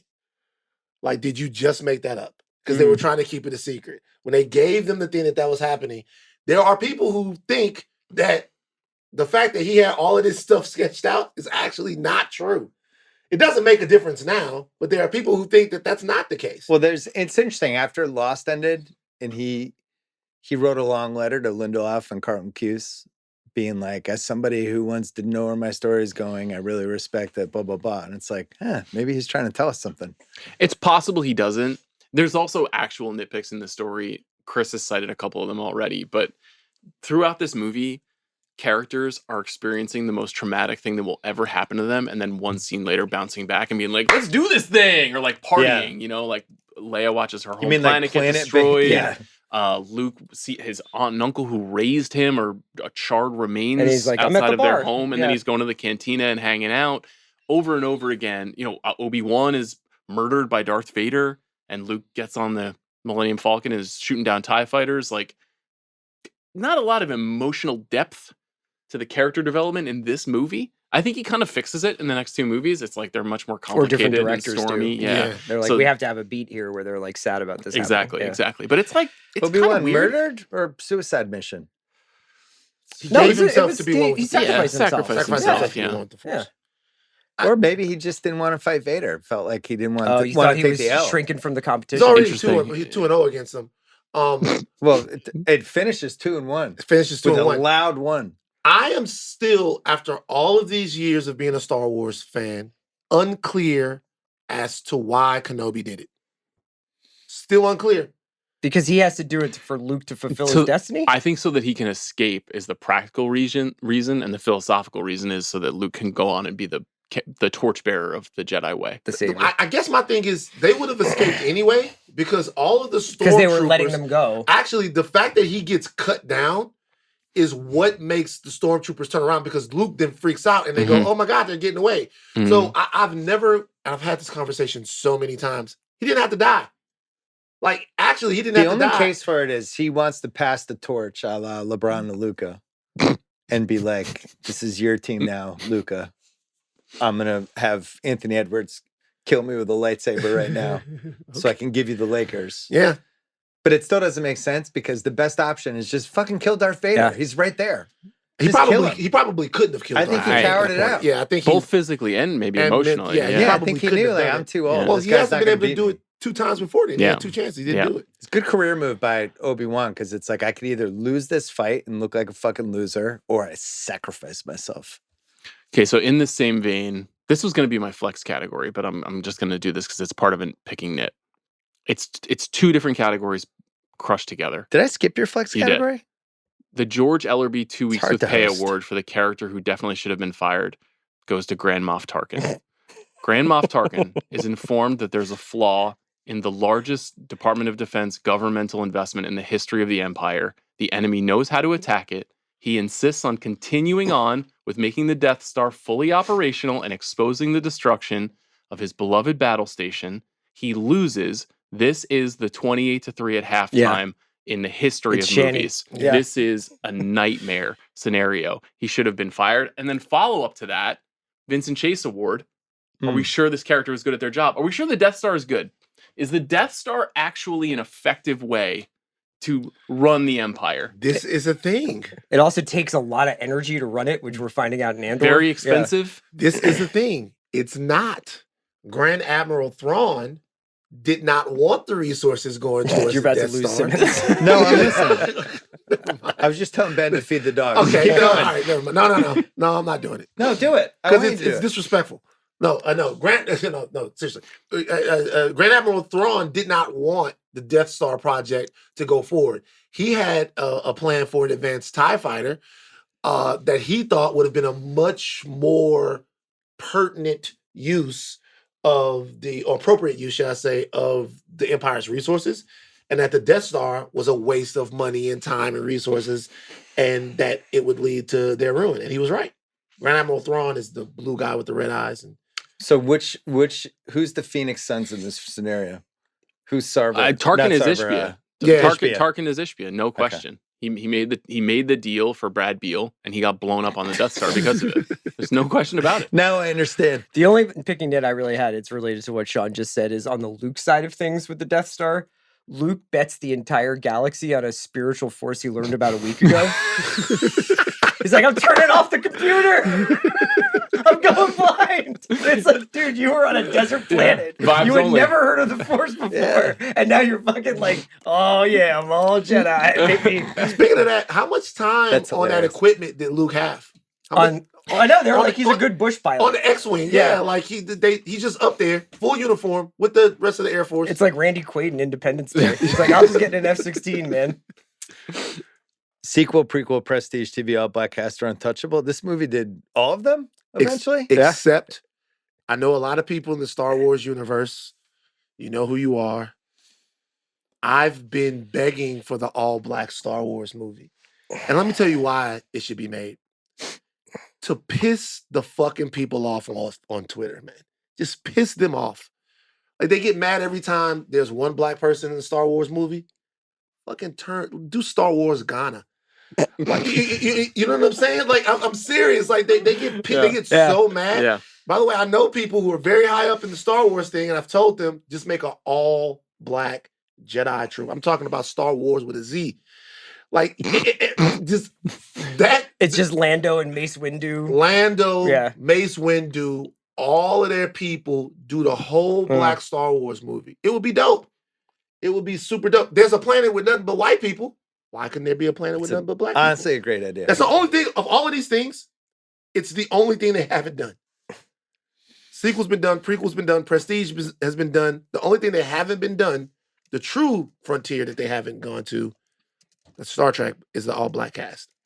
Is this movie better with Wayne Jenkins, Danny Trejo, Doris Burke, Sam Jackson, Nell, Byron Mayo, Barney Cousins, Tony Romo, Henry Hill, Harley Mays, Chris Collinsworth, Daniel Plainview, Longlegs, or Wilford Brimley in The Firm? Well, I have an addition to this category. Okay. Is this movie with Bill Simmons podcasting about it on his Sunday Night Pod? Yes! I'm so honored. I actually watched the lightsaber battles, and ever since Obi-Wan got brought down, Luke Skywalker has an edge. And guess what? He's just 19. He still has so many more Jason levels Tatum. to go. That's good. Yeah. I like it. Oh, man. Ryan Rucco? You do it. Luke's feeling the force! Is he gonna get it? You bet! I see you, Mr. Skywalker. Just one Oscar, who gets it? George, I guess. Yeah, best picture. Sound? Hmm? Williams? You're saying just one. I'm going to say. Yeah. The sound is amazing in this movie. Yeah. I would go sound. All right. Probably unanswerable questions. Did they intentionally make C-3PO look like an Oscar? Oh. No, he's very closely modeled after the robot in Metropolis. So I think it's just asking. Did they make him that gold to remind people of Oscar? Maybe. Why didn't Chewbacca have genitalia? We don't know. We don't know he that doesn't. He might be a hider.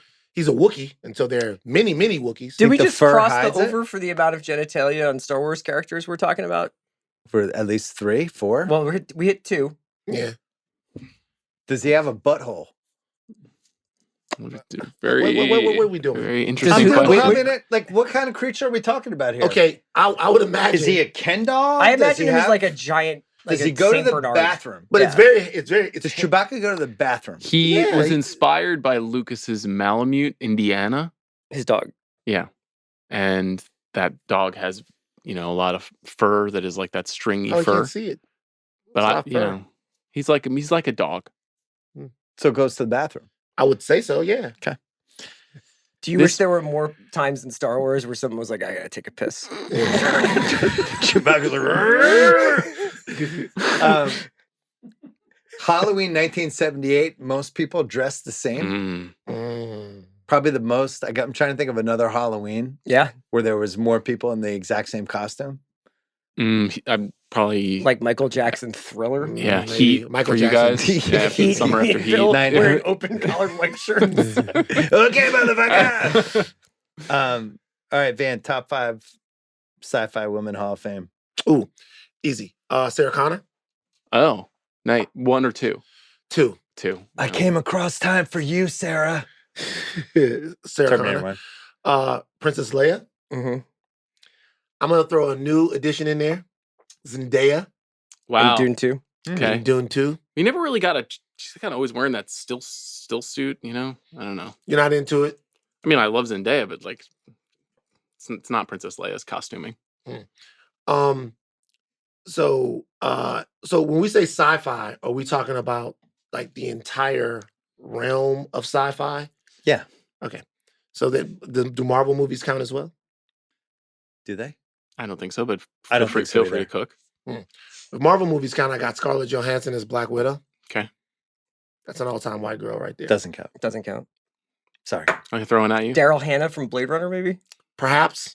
What about Carrie Ann Moss But from I The would, Matrix? TV that she's in there. I would go TV shows count, so you can go Aaron Gray, late 70s. If I was Incredible Battle of Network Stars Hmm. performances. Go look those up on YouTube. If I was gonna do Blade Runner though, I'd actually do Sean Young. Yeah. Yes. Yes, you Okay. would. I do Sean Young. Don't make from Craig Blade mad though. Sean Young. He didn't see it. He Not the never best saw actors Sean in the Young. world. Runner. You don't know Sean Young? No way out. Yeah, I know who Sean Young is. Wasn't in. Thumbs down from Craig. Thumbs down to Yeah. Sean Young. I was introduced to Sean Young in Ace Ventura. Kind of Mm. hard to go backwards from there. But I gotta take one out because Finkel, obviously. Einhorn. That's right. Einhorn is Finkel. Yeah. Einhorn is Finkel. That's what I'm saying. Yeah. She Finkel is tucked it. Einhorn. But Ellen Ripley. Oh yeah. Ellen Ripley. It's a good one. Mhm. What piece of memorabilia would you want or not want from this movie? I would want a lightsaber. Yeah, for sure. Which I you would, can only have one lightsaber. Who are you taking? Obi? I'll take Darth's because, like, as far as I know, Darth's lightsaber, is the one that works. Was the one that takes down Obi-Wan. It's the red one. I know. Sean? Greedo's corpse. No, Han's blaster would be cool. Yeah. Huh. Hans Blasters would be very cool. But it's Anakin Skywalker's lightsaber, though. Can I make the case for the thing? Wait, no. The red one. No. No. Oh, he has Luke the has Anakin Skywalker's Obi-Wan lightsaber. Yeah. had it. And he Right. gives it to Well, Luke. no. So I would still take Anakin Skywalker's lightsaber. I think lightsaber's the answer, but we ban cars from this category. The thing Luke's driving around, The whatever that speeder. fucking thing is. Yeah, that is that cool. thing, just to have that You'd in like your to garage. Take that tooling around Like, what's Hancock that? Park. Is that from Star Wars? Yeah. Luke's. That'd There's be a pretty there's cool. a digitally added sequence from when they reissued the movie in the whatever it was late 90s that shows like the digital version of the speeder that is so much less cool. That shows it like moving around in Right. the open world as opposed to the way that they shot it in the movie. And it's just the most perfect example of like, we just don't need this. Like the speeder looks so fucking awesome in the practical version of the movie. Anyway. The Darth mask, I think, Mhm. would be That's the great. other one. I'm trying to think what thing from this movie would go for the most money. Gotta be the That's lightsaber. a good category. Mm. So Luke's lightsaber, the game worn Luke's. Yeah. Well, there are 3 lightsabers in the movie. There's Vader's, there's Obi-Wan's, which we don't really know what happens to it. I'm assuming Vader takes it for a trophy or I something. felt that. like Luke could have grabbed that before he.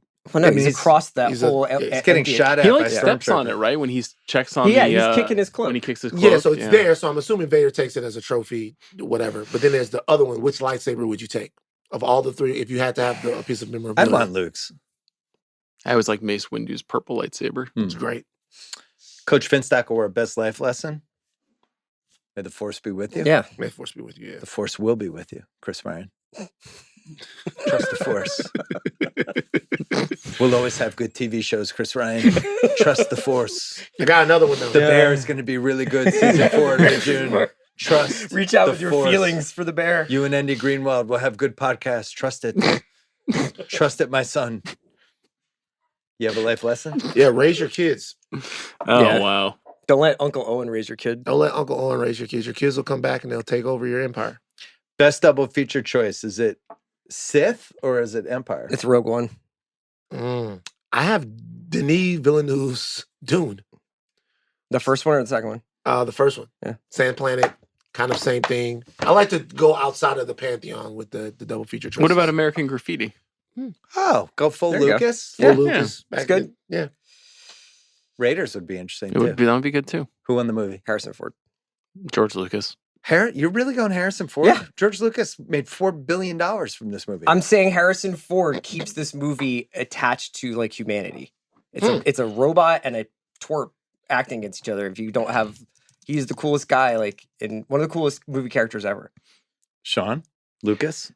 I mean, George Lucas's net worth is estimated to We're be not between judging it on, 8 like, who billion has the and biggest bank account, 9.5 though. He's got billion. $9 billion. That's what they estimated at, yeah.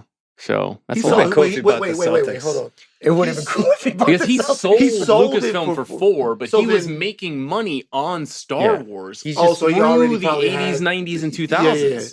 but that's For is some that why reason, you think he won the movie? Well, he won the movie because he created the Yeah. most indelible franchise in Hollywood history. But he also made fucking bank on it too. What do you think? It's got to be Lucas. That's a compelling argument for Harrison Ford, but I don't know that anyone in industry has won any single movie as much as George Lucas has won this movie. I was just trying to be interesting. Can I make the case for Aunt Beru? Would have been better if you went last rather than first. Can I make an Aunt Beru case? Aunt Beru? Aunt Beru. Yeah, Yeah, one line yeah. out. Yeah. Aunt Milfy. Bill, way to go, man. Craig? What a treat. Hold on, Craig's up. What do you got, Craig? Craig, is he Star Wars? Craig, Star Wars, 1977? I don't know. Do any of you guys, any of you guys big video game people? I'm not really, but Van, are you? Yeah, I like to play video games. Thinking back to the Apex Mountains, also, I loved the Star Wars, Oh, the Star Wars Battlefronts video game was games and fucking Star incredible. Fox. I would say, would you say this is the best video games to come off of an original movie ever? Oh. So Bond has some good video games, but they don't compare to the Star Wars Star Wars in games are totality. awesome. Because There's you so have many. Jedi Fallen Order, you have Battlefront, Star You have Fox. the original arcade game where you were in the TIE Fighter, right? then you have the one for Super Nintendo, Super Star Wars. Like probably, yeah. That came from a movie? Yeah. Probably, yeah. Okay. Anyway, good movie. Slow, decent, fast. I mean, yeah, it's a little slow. I mean, there's just like pace just picked up as we moved closer to now, and that's just what it is. The first 20 minutes is a little slow, but what I took away watching it again, I think I probably saw them when I was 15. Of course, you like them, but now I just appreciate them so more. When I was 15, I'm not thinking about. I mean, I'm comparing it to all the other movies I saw when I was 15, which like probably had better special effects or whatever. Looking back now, the originality is kind of staggering. I kind of can't fathom that level of originality working now. Like, it's just unbelievable that this is just, I know he had influences, but everybody does. Like him just pulling this out of his ass, putting it on the screen, everything's brand new, the world building. Honestly, the closest thing I can think of is John Wick, and it's probably why John Wick worked, because it's like just new, and everybody could kind of like get into the world and like it. Yeah. And it's why it's the newest action franchise that has like spawned spinoffs and is still around and people like Maybe it. Sinners. Yeah, maybe Sinners. Sinners took us into a world. But Terminator did too. Yeah. Yeah, last time, one of the few times where I felt the same way in a movie that I felt the first time I saw Star Wars was The Matrix. The Matrix was a time No, where I that's was good. like, Yeah. wow. That's a good one. Like, they have thought this through completely. Yeah. You know, that sense of like, I'm in great hands right now. But it's very rare. It's very rare to get that. Avatar. I feeling. also think it's cool Avatar that is a Lucas, good one. Yeah. I think it's cool that George Lucas was like, I just wanted to make a movie that was fun. He's like, if you have to take one word away from this movie, it's just fun. I know he's like, the movie's trying to say something, but I don't think the themes are, I don't know. I don't know if it's trying to say that much. It's interesting. It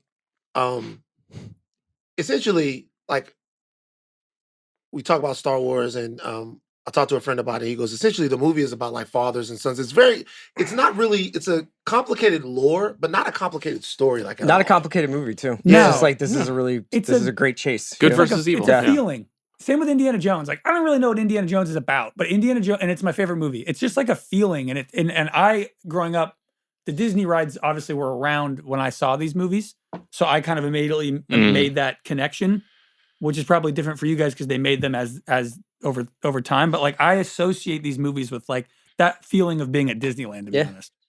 Star Tours is not a great ride, and yet I would wait in line for hours to go on it over and over and over again at Disneyland.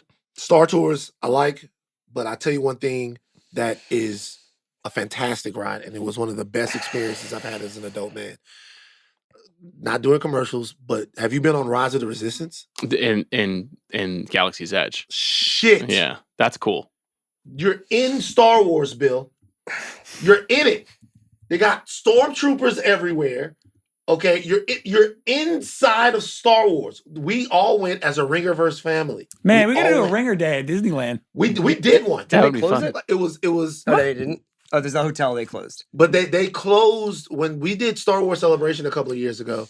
They had like a place where just the media could go.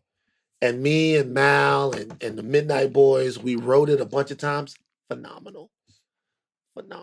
How'd we do?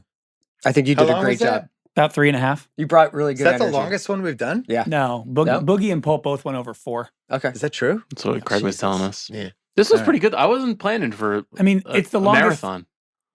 like unplanned 2-parter. Yeah. Yeah. Good There you job. go. Bill, Star Wars. I'm proud of you, man. I really enjoyed it. Are more coming? I feel like I missed out. Yeah, this has been the big question. Are we going to do more? Is will you do Empire or will you do I guess Jedi? we'll have to let the people decide. No, The nerds are going to get mad about Chewbacca. I'm going to take some shit for that. What else? The questions that you're asking, by the way, about Chewbacca, we just asked them in like 92. Yeah. And ask them in maybe in a more polite way. You know? How could this guy go to the bathroom? It'd be funny to do. It'd be funny to do Spaceballs next. Yeah. Thanks, guys. Thanks, Bill. Thanks, Bill.